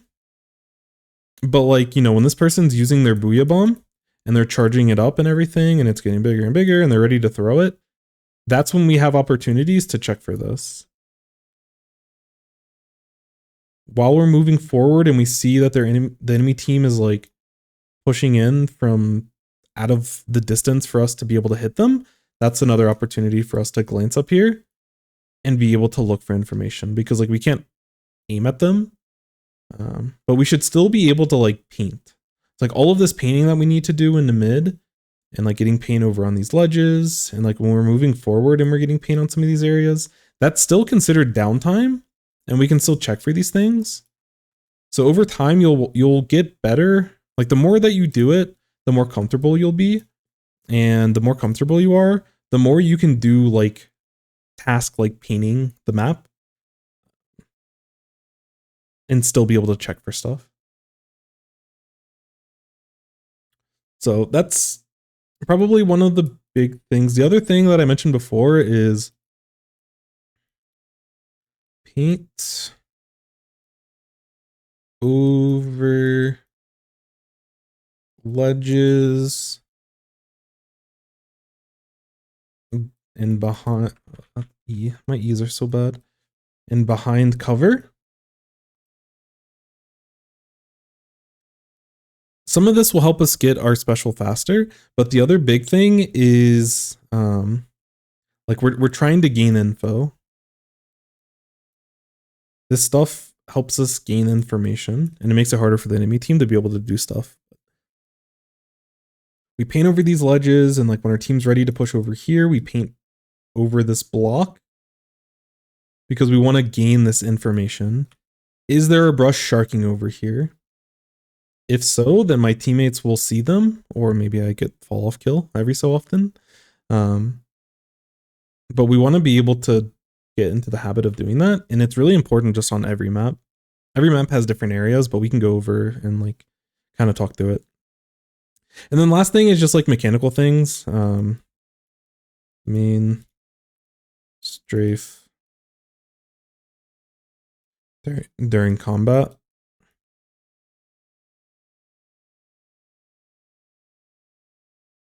And the overall goal with main strafe is proactive movements.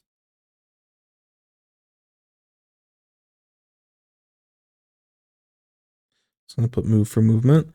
And this helps us stay alive. And again, the less we think about it, like if we do it, even when we don't need to do it, and we just get into a good habit of doing it, it'll keep us alive more often, just on average and in general. So again, hopefully that makes sense. Again, like I see your brain making all the right decisions. I'm sure there's some mistakes in there, but your decision making is very, very good. Yo, Gamer Dreams, thank you so much for the follow. I appreciate you.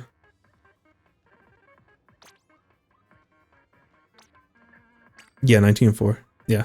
I'm super happy with the lower death number.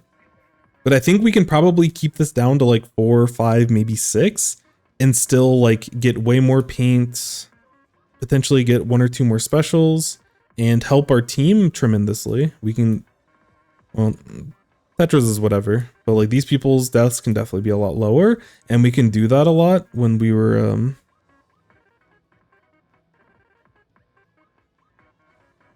we can do that way more by helping get that paint when our team's trying to push forward.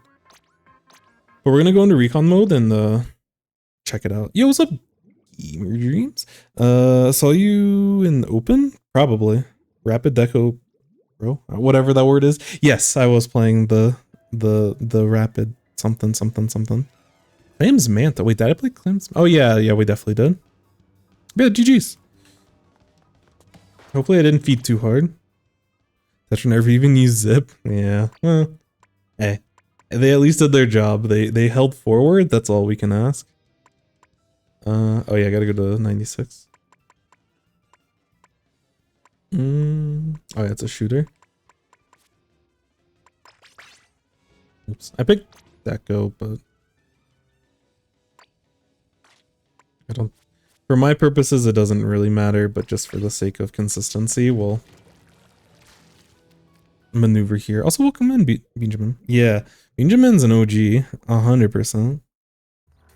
Benjamin is a real one. There's only a handful of real ones, but Benjamin is an absolute real one. Impossible to use. There's definitely some high ground that you can cling to, but it's definitely awkward in spots, but turning the enemy around is still pretty valuable. Even if you can't get picks, just being annoying. Oh yeah, okay. So I'm gonna quickly go over just a couple of those painting spots that I was mentioning, Sanic. And also, is your replay next? Potentially. Did you post a new replay? Oh, I see.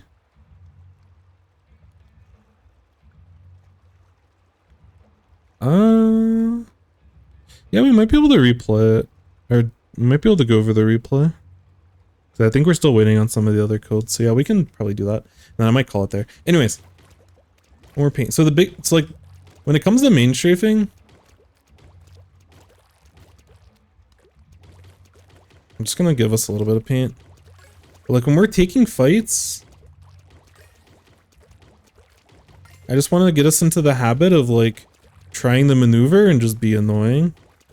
So instead of just taking this fight and just doing this, maybe jump.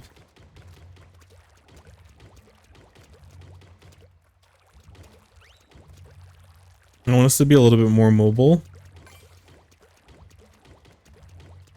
And if you don't know how to main strafe, I'm sure you could type in main strafing and they'll be like on YouTube and there'll be like Pro Chara videos, Dude videos, Squid School videos. I'm sure they've done a great job of explaining it, but you just hold the right trigger and then you can use, or ZR, and then you can use ZL at any point, and like you hold ZL for as long as you want to strafe and you can get back to shooting. And you can hold ZR, but probably better not to.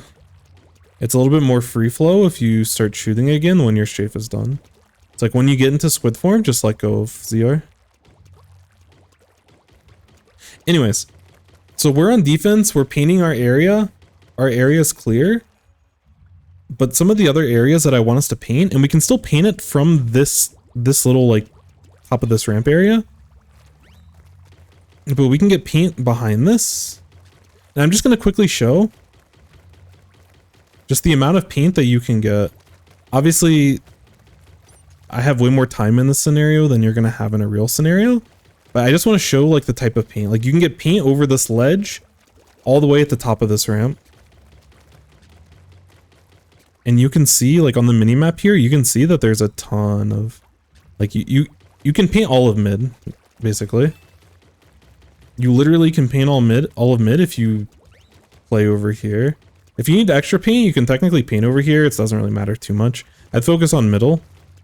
But you want to get paint around these ledges whenever possible. And again, you can get paint over these ledges as a 96 super safely. You know, you can maneuver over here, get paint over here. You can get paint over on this thing. You know, when you start moving into mid,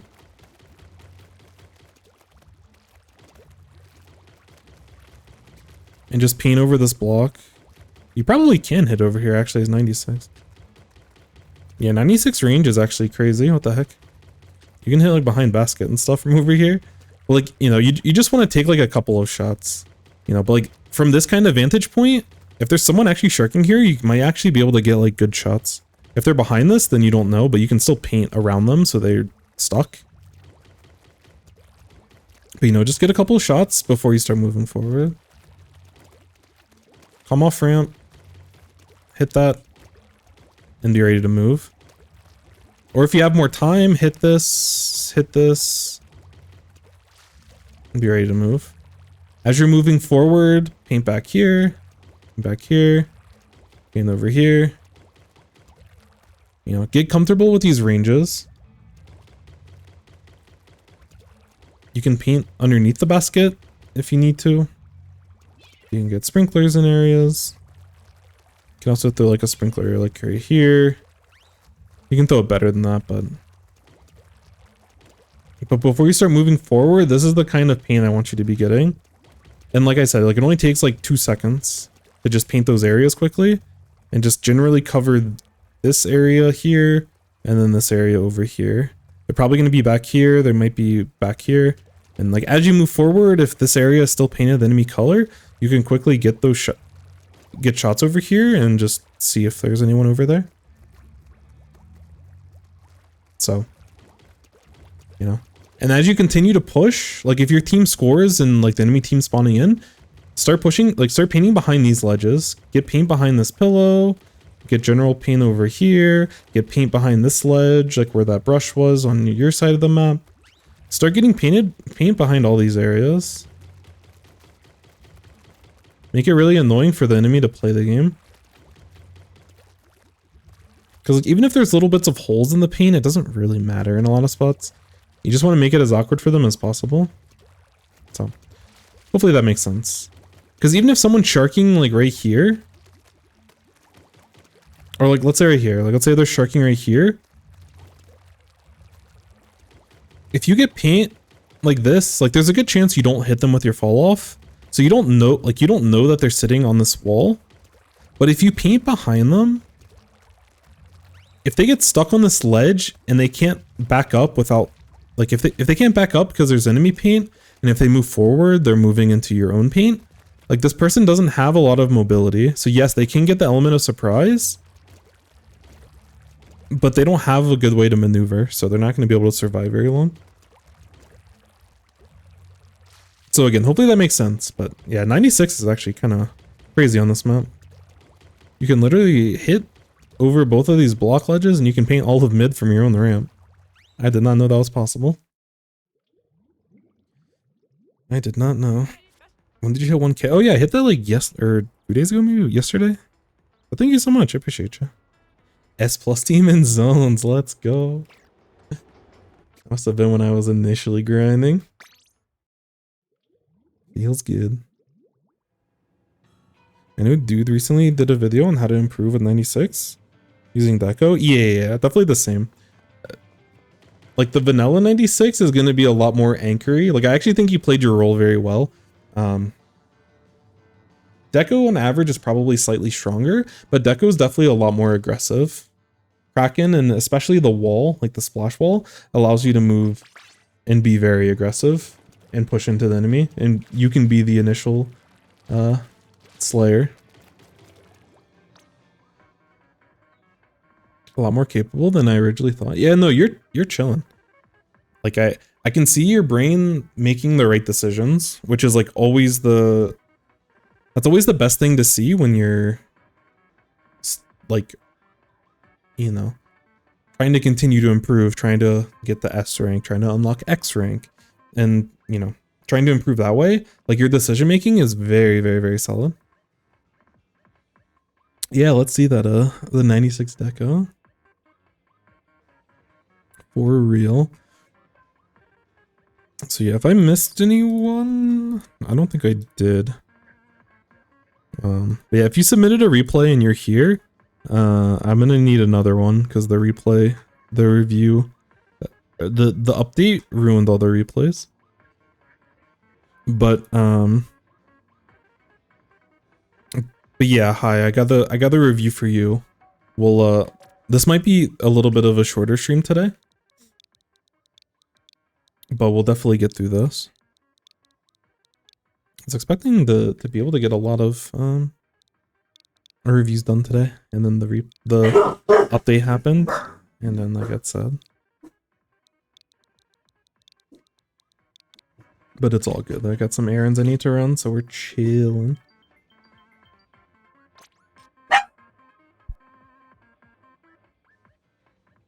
It's getting rowdy. Apologies for the jump scare.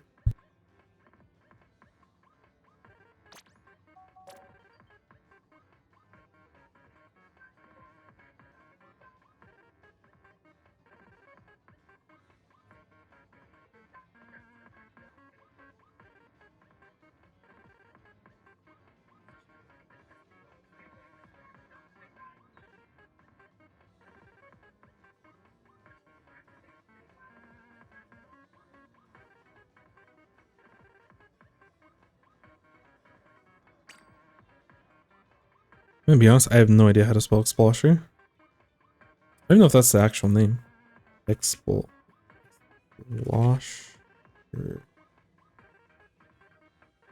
Okay. Easy.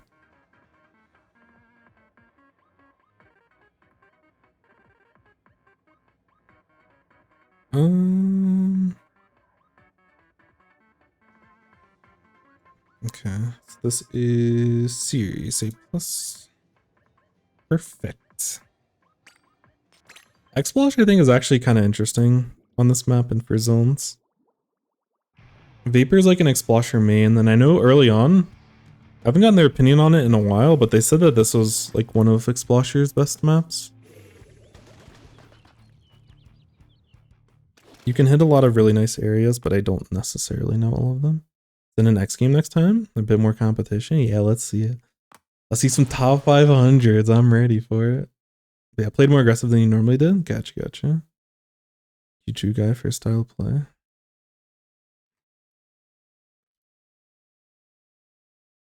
Last review for the day. Probably so. Because I started a little bit late. I need to get better on editing videos. This has been like a busy week, and I've actually kind of enjoyed doing the earlier streams. Obviously, like job stuff won't allow me to do it in a couple weeks, but yeah.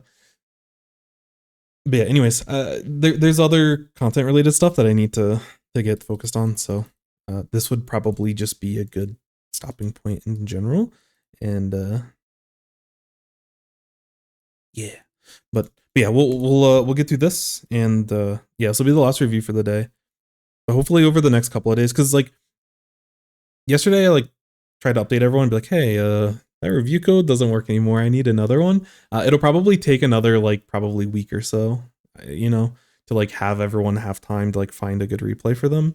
So I apologize for putting everyone on the spot, but Nintendo being funny. Yo, what's up, Starkle? That's ruining replays. Actually true. Actually factual. I'm so sorry. I know you got caught in the crossfire, and I'm so sorry. Anyways, speaking of crossfire, playing zones on Flounder. Have I seen yours? Did you submit a replay? Maybe. I have to double check.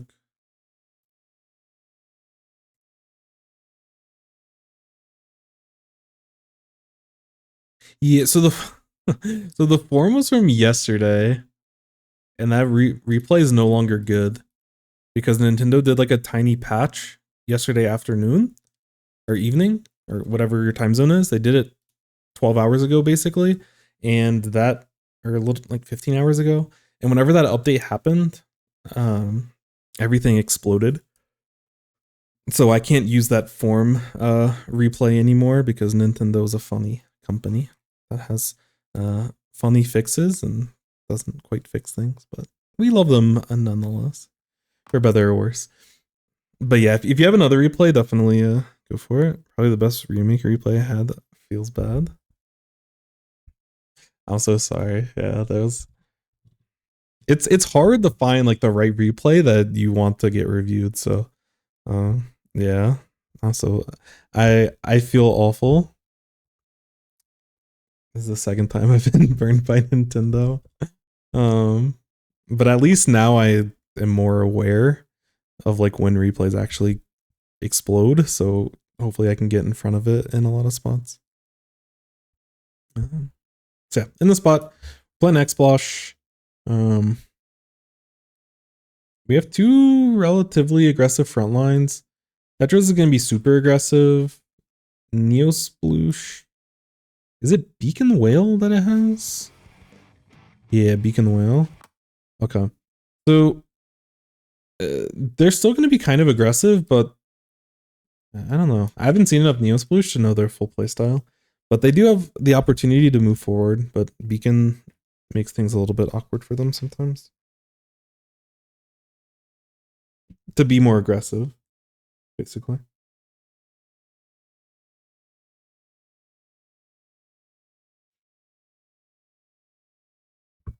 So, yeah, in this scenario, we have a good amount of specials. I think we have double rain, which is kind of hype.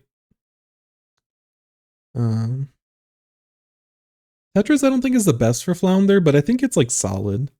I think its movement's solid. I think Zipcaster can be pretty interesting here. Can be a little bit awkward, but I think in general it's solid. But the big thing is like looking at our comp versus the enemy team comp. I think we have not the most optimal comp, but it is very well rounded, I would say. Enemy team is a lot more aggressive, super fast paced. We have Brush, we have Octobrush, you know, Hammer, Zipcaster, Tetra, Dark Tetra, with Reef Slider, and more missiles. So the good thing is that, again, we're similar to the last review. We have a weapon that outranges, we actually have two weapons that outrange the rest of the enemy team. That range advantage gets slightly negated when we play against something like a Zipcaster because they can just like get on top of us. And 0 beacons from the Neosploosh feels bad. But as long as we position ourselves in very solid spots, we should have less of a hard time like taking fights with these people. But getting paint in important areas is going to be super important for that kind of that style, that game plan. So we need to be considerate of that.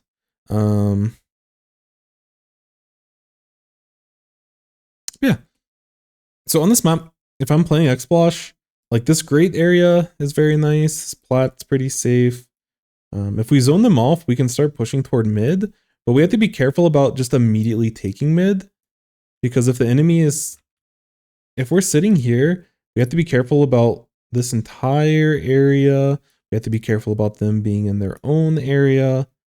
You know, there's funny things like hammer throws and reef sliders that can happen from farther back.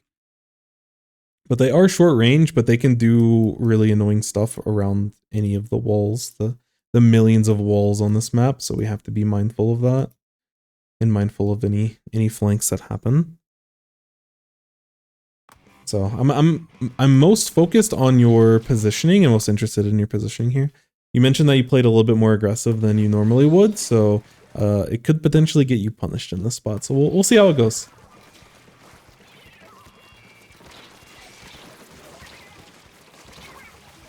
Yeah. Immediately here, we're definitely taking very exactly what I was saying. Or if we try to get to this spot, we have to be careful about people in all of these areas.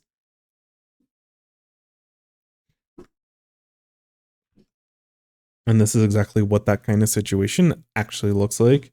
So I would have sat back, you know, maybe I'm not, if our, because it's good for our jet to be on great as well. You know, they play a very similar role than us.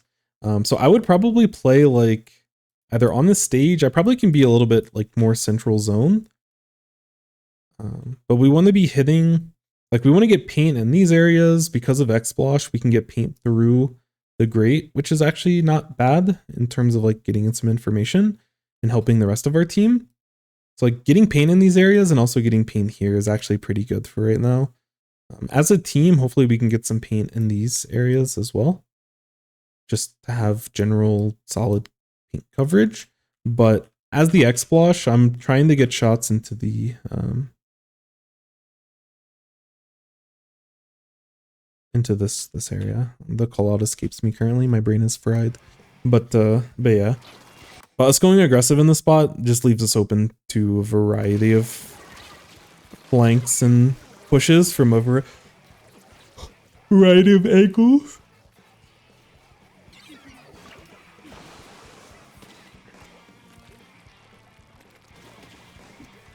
Yeah. In this spot, we probably want to help on the main ramp a little bit more. Nice chip though.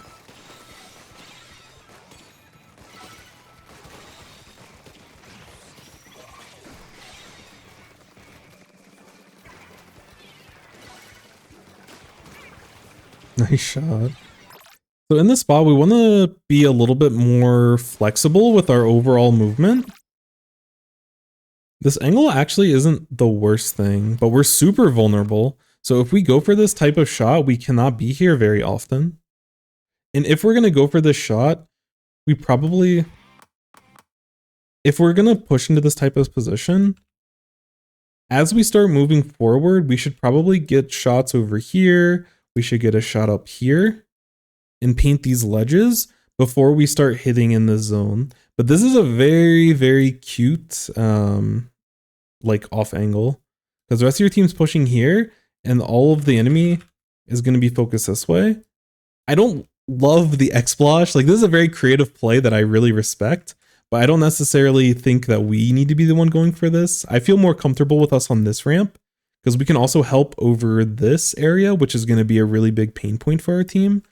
But for the play that you went for, this is actually kind of this is a very cute play. The idea here is actually really, really creative, and I appreciate that. After we get these shots, like we get like 1 or 2 shots here and we have to like back up, which is why this play isn't all that great. We could potentially play off this wall, but we're like separating ourselves from the team, which we don't necessarily want to do. 1-3-0 in their X rank with Big Swig. Let's go. Let's go. Also, Zonik. Thank you so much for the follow. I'm assuming you're the competitive Zonik. Hopefully I'm not mispronouncing your name, but welcome in. Thank you so much. Appreciate you. Because just sitting here and going for these shots, at any point someone could drop from a million different places. Someone could drop right here. Someone could drop over here.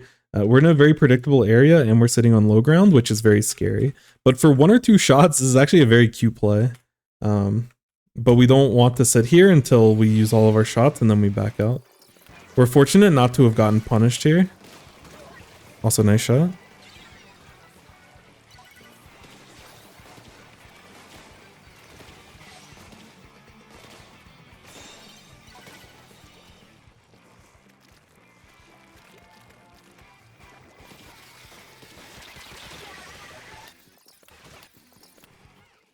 Yeah, we're definitely playing very aggressive currently, and I'd rather us just because the way that our comp is, if we play solid, we should be able to outplay their comp. Like I like our comp. Our comp's very silly. It's matchmaking, so it happens. But I like our comp way better. But it requires both of us to be playing very disciplined. Our 2 backliners. So like some of the aggressive plays that you go for, these are like in the middle of the match. There may be like 1 part in the game, or maybe 1 part every couple of games, where you can go for these types of flanks. And I love the creativity here, but definitely just for your team's sake, pushing up this ramp, helping with this area, helping with this area, getting them out of this area, and then forcing them either back into mid or forcing them onto your grate. And then using rain to start pushing with the rest of your team. I like that game plan a lot more just because it's more consistent. But when there is a need for an adaptation or a spark from your team, these plays are actually like really cool. I just wouldn't default to them all the time because it puts the rest of your team in a really awkward spot.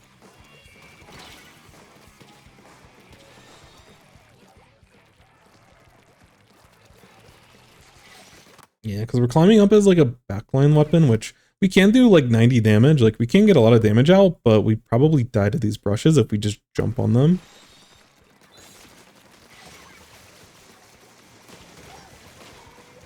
Yeah, a person probably should have saw you, but all good. Yeah, like our actual mechanics, like when we're aiming at people, we actually have really good, solid mechanics. Like the hitting the people is not the problem so far, which is good. But at some point I want to play from our ramp. I would imagine the retake goes very, very, very well. This person knows that you're here. Handheld sticks. My respect. My respect. But yeah, like our teammates are just gonna have a very awful time unless they can outplay the rest of the enemy team. Because like I said, the plays that you're going for now, I actually really like. Like I actually really, really like them. Because if I was playing against an Explosher, I would get caught off guard whenever there's like room for this type of play. But this can't be the default play. This is like the, oh, we need, like our team needs some sort of like catalyst and we need some opportunity. Like this retake is a lot nicer. We're positioning in a nice area. Unfortunately, our teammates went down. Nice, we're able to escape. And so now we're able to kind of hold.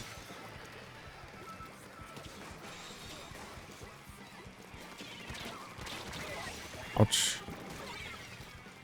That was a nice try. That was a much better attempt at a retake there. It was unfortunate that our teammates ended up fighting before we were able to get into position to like rain and everything. I'm so scared for you. That's unfortunate.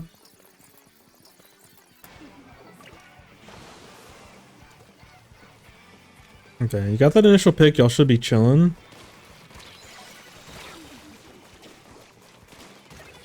Hey yo, the AoE. Aww. 90? We're so close to getting these picks. So one thing I want to mention, this goes back to the backline play with the 96 that we saw last review. When we're moving forward here, so as we're maneuvering, I'm with you. I love our end goal to be climbing up this wall, getting up into the, like getting on top of this big wall. It provides us extra height and extra safety. And I'm here for this. However, we don't want to just directly run to that area. We can be doing more for our team as we get into that position.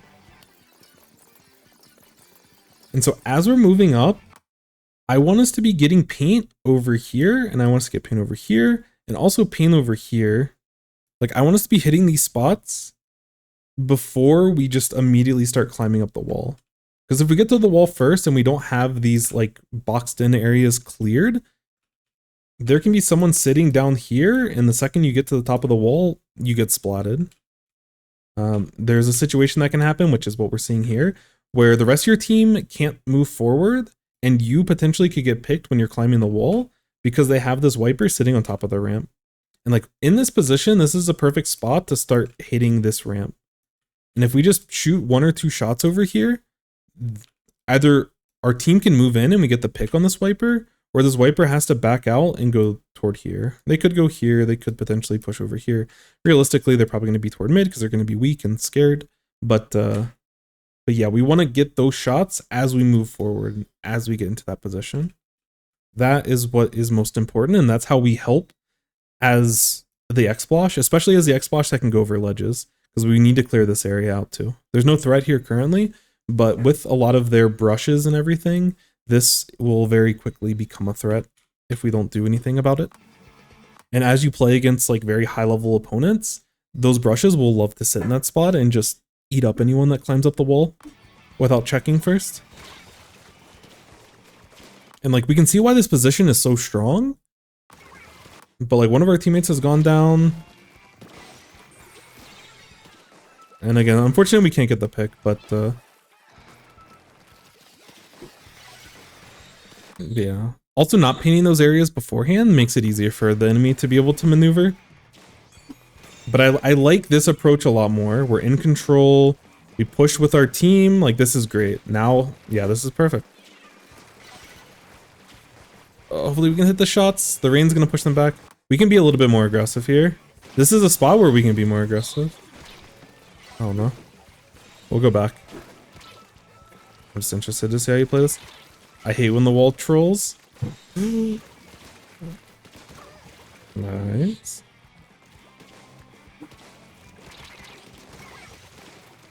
Yeah, I probably need to jump out in this spot. We had a chance to jump out.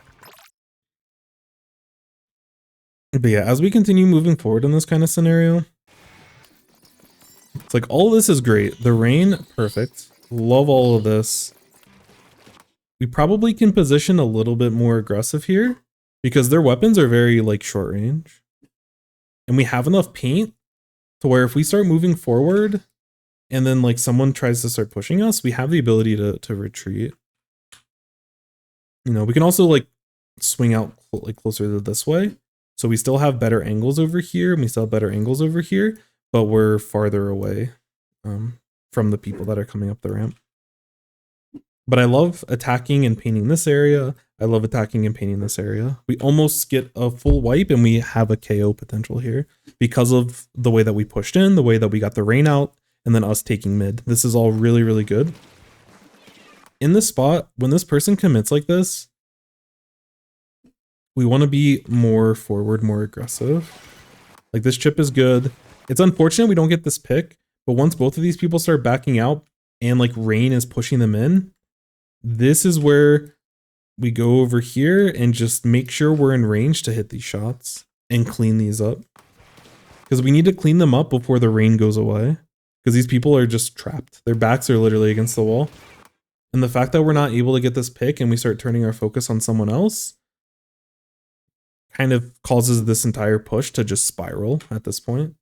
So this is a spot where you can definitely be more aggressive. Again, if you're over here in position somewhere on this side instead of being over here, you're going to be in general a lot safer because you don't have to worry about people pushing in and getting in range to hit you. But either way, we need to move more just this way in general in order to clean these up. This is a super perfect opportunity. We just have to like clean it up and they have nowhere to run. So either we push them and we get the pick, or they have to jump out and we effectively got the pick. They just have a special faster. But they were able to regroup and this is what allows them to use their specials and start breaking out.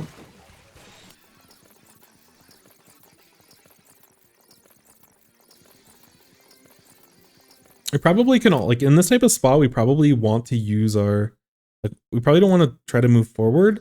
We can probably throw a point sensor on this ramp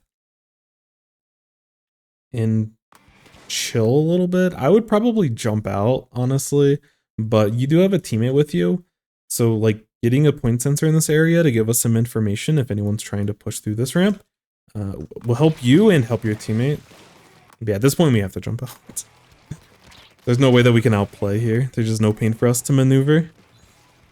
We're too slow as an Explosher. The weapon does not allow us to make these plays.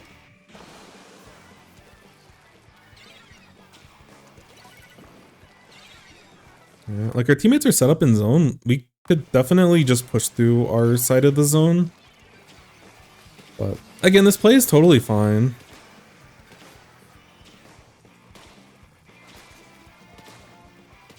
Nice, there's another jump. Did we see that? Yeah. Nice trade. We probably don't need to drop here. We probably can just hold the high ground in this spot and just paint a little bit around. Force them to do something. So I love that you stay on this ledge while you're going for this pick. It's good for you to hold your high ground. High ground's important as a backliner. After you get this pick, it's kind of hard, but you can like lob shot. Like if you look up, you can like lob shots where this landing's happening. We're probably not going to get the pick because it's a Tetra and they probably outroll, but I don't like us dropping here. I want us to be on this ledge. Ideally, I would not try to take this fight just solo. I would just push back into top mid. Just climb up probably your own wall, but climb up the wall toward mid and like keep an eye on this person, but just chill top mid. Taking this fight is just a little bit too aggressive and Petra should win this fight on average, but again, you've done a really good job of like hitting all of your shots. I like the jump there, a little unfortunate. I don't know if there's a teammate that was a little bit farther back that we could have jumped to instead. But I like that there wasn't a lot of time left and we need to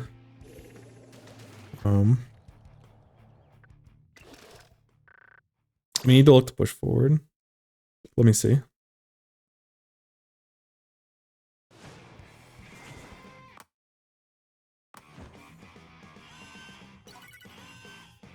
I think we jumped to the sploosh, which was the safest jump that we could have done. So it's a little bit unfortunate. At this point in the game, when we're in overtime, it's possible for us just to like hold our zone and try the pressure forward. Like 2 of our teammates went down, so like at this point it's probably GG.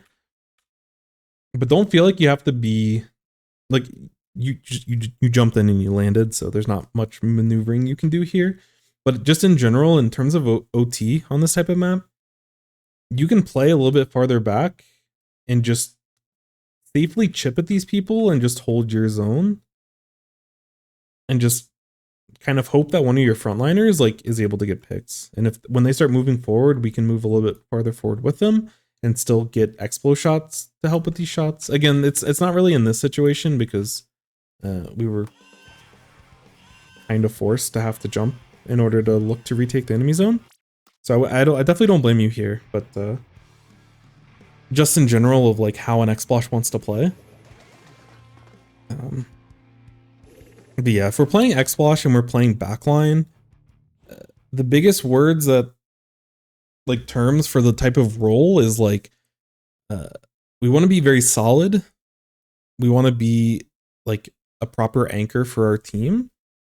And if they're maneuvering or like if they're pushing forward and they're getting splatted and stuff, we want to be the reliable person that's staying alive on our end that they can jump to. And like Petra's is going to die a lot, so they're going to need someone to jump to. Sploosh probably is going to die quite a bit, and they're going to need someone to jump to.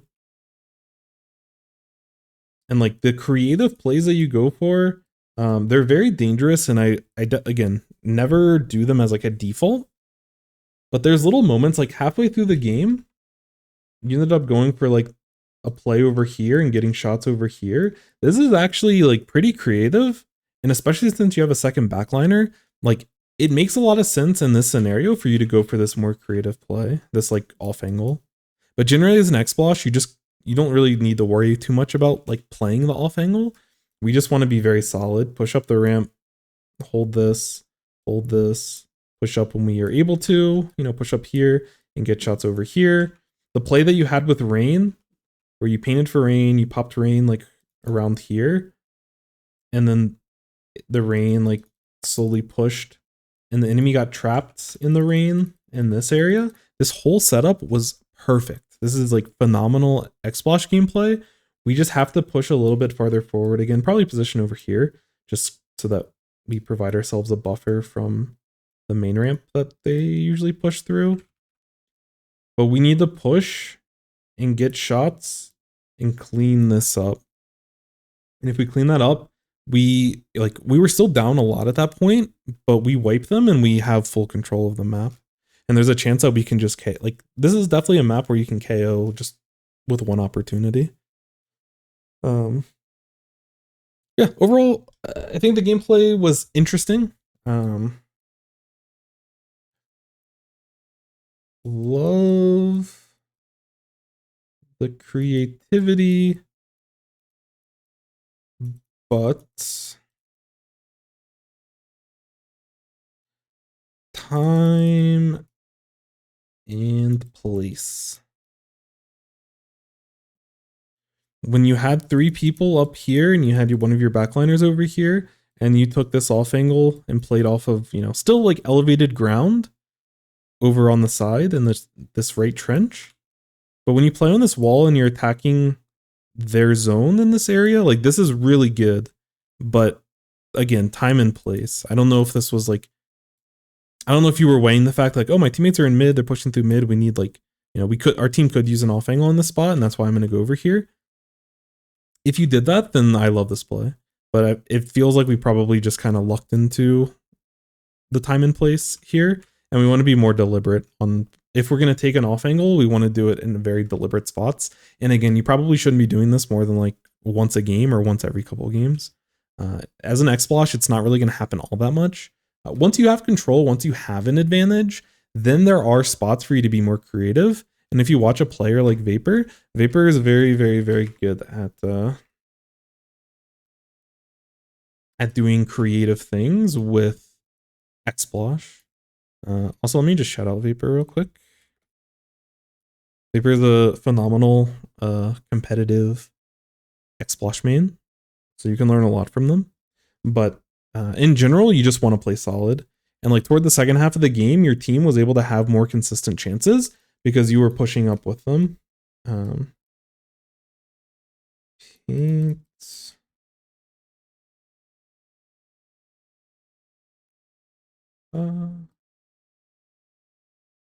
Paint as you move forward.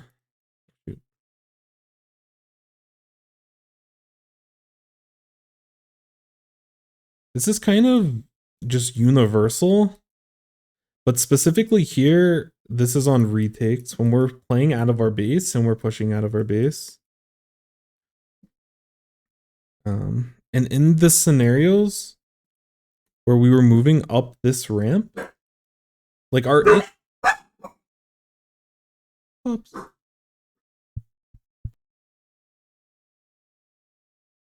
There's someone doing construction outside of our door. When we're pushing up this ramp, like I love our end goal being up here, but we have to establish good conditions so that being up here is a good thing. And like as we move forward, clearing out this area, paint this, clear out this area, paint this. And like you want to do this one first because it's closer. And then as you start moving forward, you can deal with this. And you can also get shots like in zone as well. And then, you know, if you can move into a position right here, then we can get shots on the grate. We can get shots over here. And we can like, we basically can like clear them off of mid completely. And we like back them up. Or they have to like play off of the walls instead of playing in front of us. But there's phases to all of it. And if we skip too many steps too fast, we're going to fall into some trouble. And we don't want to do that. Vapor's only good Expo player left since Inkjet started mauling the game. Real. Actually real. Vapor's the GOAT though. So that's just what I want us to be able to do. We need to visualize what taking this map is like. You know, we take control of this zone, which usually the enemy team shouldn't really be pushing this deep. But we take control of this. Then we kind of take control of this. Then we're taking control of this. And then we take this. And then this just kind of naturally happens. You know, you start fighting for this area in the trench, which was the call out I forgot earlier. And then once we have control of these, we have to be a little bit careful about the side flanks and what that looks like. But then we can start pushing this area, and we can push this, and then we can push this, and then we can start pushing this. And then like we have control of the map, but we have to slowly like kind of go in the order, basically, to be able to get to the point to where we're holding their ramp and we're spawn killing. And sometimes we can play, you know, going for those Q plays are okay. Like if we skip a step and we start applying pressure over here, we start applying pressure over here before we have the ramp, it's okay. But if we don't have anyone over here, like when we initially rushed over here and started taking shots down here, and we were here shooting up here, the enemy could have dropped over here, they could have dropped over here, they could have dropped over here. Like we're in a very dangerous position with where we're at. And we don't want to be sitting in a very dangerous position. especially as a backliner, that we have range, but we are very slow. And if we get caught in dangerous spots, especially on low ground, we're probably just going to get ran down and we're probably going to get spotted. So that's kind of the biggest thing there. Again, I don't want you to never be creative. It's just try to find the creative plays you were going for are really smart in very niche scenarios. So when you identify those niche scenarios, definitely go for it, but don't have that be your default. Your default is what you did for like the last third of the game or the second half of the game, where you were just pushing up your ramp, playing with your team, getting picks, getting your special out, pushing with your special. That was all textbook Explosher, and it was very successful. Unfortunately, the enemy team just had a really big lead from the beginning, and we were able to chip away at it slowly, but we weren't able, there wasn't enough time for us to actually win it. And that's the hard thing with Flounder zones, is like if one team gets a significant lead at the beginning, again, it's always possible to get a KO, but that requires you to wipe the team and have full map control. If you don't wipe them and the enemy team plays it safe, it's really scrappy to fight for just any points on this map. So it's tough. It is tough. Look at the Tetras. Yeah, I mean, hey. Part of this is because we didn't establish as much safety as we could have when we were moving forward. Like, it's the Tetra's job to go for those more quirky plays that you were going for. And there's a chance if we play a little bit more solid, it gives this person more room to be quirky and play like off the sides, play in play in like trenches and everything. So yeah, obviously like not the best performance from them, but I think if you play your role a little bit more solid, they play a lot better. Also in context, like, I don't know, this isn't like the worst. Like obviously these stats aren't good, but this is kind of like how Tetra is in general. So I wouldn't blame this person, truthfully. There's a lot of stuff that we could have done to like support them a little bit more. And we don't want to be like, when you look back at a lot of these games, like yes, there's going to be games where your teammates throw, and sometimes it is what it is, but we don't want to be adversarial to our teammates, It's like, as the Tetras, we want to be like, oh, like what could we have done to like help them out, Like, is there anything we could have done to make their life easier? And obviously, like when you're losing ranks or losing points or whatever, and like losing games as a whole, like it's a very frustrating experience. But if you're trying to be more, like, very objective and work on your own self-improvement, we have to look at this as an opportunity. And like, what was the Tetra trying to do? And could we have done a better job of helping them? And like, we never really established control, so there wasn't a lot of space for this person to really be able to maneuver. And like I said before, like Flounder, Tetra is not bad on Flounder. I think it's actually kind of decent, but it requires a lot of support from its team. Like in order for Tetra to succeed, it needs chip. And we provide chip, and we provide chip. And with Whale, we provide a little bit of chip, but it requires us to be able to support them. And yes, if the Tetra never tries to work with the team and is literally just trying to feed as fast as possible, which I don't think they were doing this game. I think they're actually like making a good attempt to play with the team. They just didn't have enough chip and enough support from the rest of the team in order to actually like capitalize on a lot of these kills. But like 14 deaths is very standard, The bigger thing is that this is only 3 and we didn't win the game. And was that their fault? Or was it a fault of the rest of our team not providing chip? And I think in a lot of examples here, at least for us, I can point out examples where we could have done a better job of chipping for them and helping them get damage to clean up fights. Because Tetra can't get a lot of picks on its own. It's really difficult. Yeah, Tetra can't really kill any of their weapons. Yeah, really well said. It's a pain for them to have to deal with a lot of the weapons here, especially on such a vertical map. In open space, it can mop up, most of these. it gets completely destroyed by the wiper. But yeah, on this map, these matchups are kind of nightmarish. But in open spaces, yeah, I can do a better job. But they're just, it doesn't get an opportunity to fight these things in open spaces until the rest of the team like takes map control, and they can start playing like the left street, and they can start playing more toward the enemy side of the base. So it's one of those like cause and effect kind of things. We were unable to capitalize, and our teammates were unable to capitalize because of it. So yeah, anyways, that is all that I have currently. Is it sack full boon or is it Sace full boon? Thank you so much for the hydrate. I am dying. But speaking of excellent streamers, as I mentioned, Vapor, phenomenal. I have one.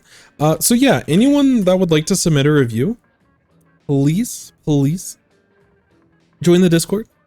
Submit the code. There's a template in there for you to use to answer a handful of questions. And you, especially with the replays where they're at, there's probably going to be a little bit of a queue in the next couple of weeks, but right now I think there's a little bit of downtime. So if someone has reviews, go for it. It's similar level. You're probably better than me, I would say, with a decent amount of confidence. But yeah, you're definitely welcome to submit.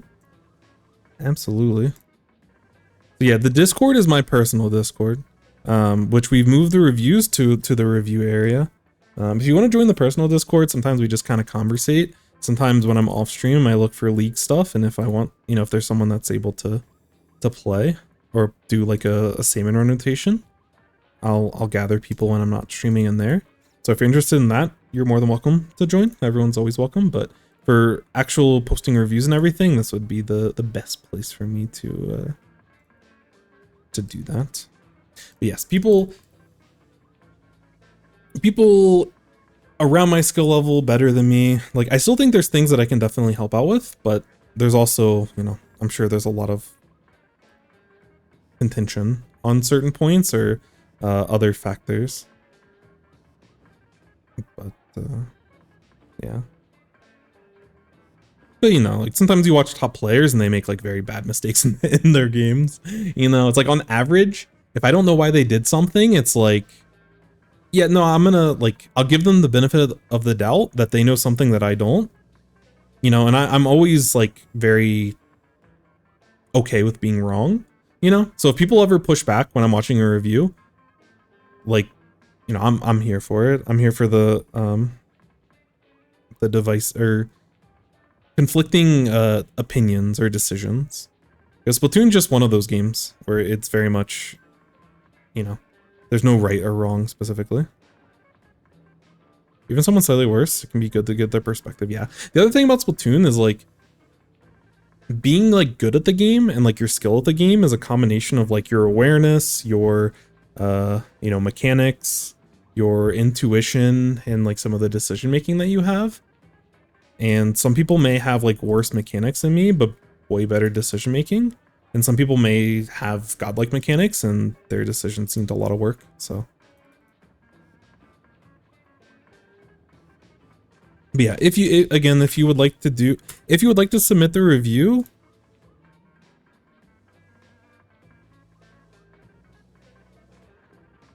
we will be doing more tomorrow. We'll be doing reviews all the rest of the week, so if we didn't go through your specific review today, we will definitely get to it this week. Anyone that submits a review this week will definitely get it reviewed this week, so yeah. Congrats on the graduation. Anyways, I gotta go. We're gonna raid Lantro. Lantro is the GOAT speedrunner. I wish I was more consistent. Sometimes I'm too lazy and struggle to get on and grind. Honestly, I feel that. I'll play like many hours of solo queue and I'll still feel like I didn't play enough. But take care, sons. Take care, everyone that was here. Appreciate you all. We'll be back at it tomorrow around the similar time. But yeah, if you don't follow Lantro's the I think world record in many categories in multiple of the Splatoon games. They also speedrun some other games, but their main focus is Splatoon. But very awesome player, has done GDQ speedruns, and kind of, you know, been a I don't think ambassador is the right word, but has been like the face of like the Splatoon community in certain aspects. But launch was awesome. You will have a good time, and if you've never seen a Splatoon speedrun, you are in for a treat.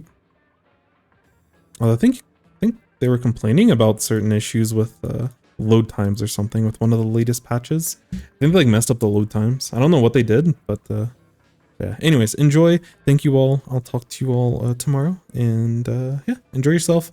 Stay safe, hydrate like I'm about to do, and be back with more Splatoons.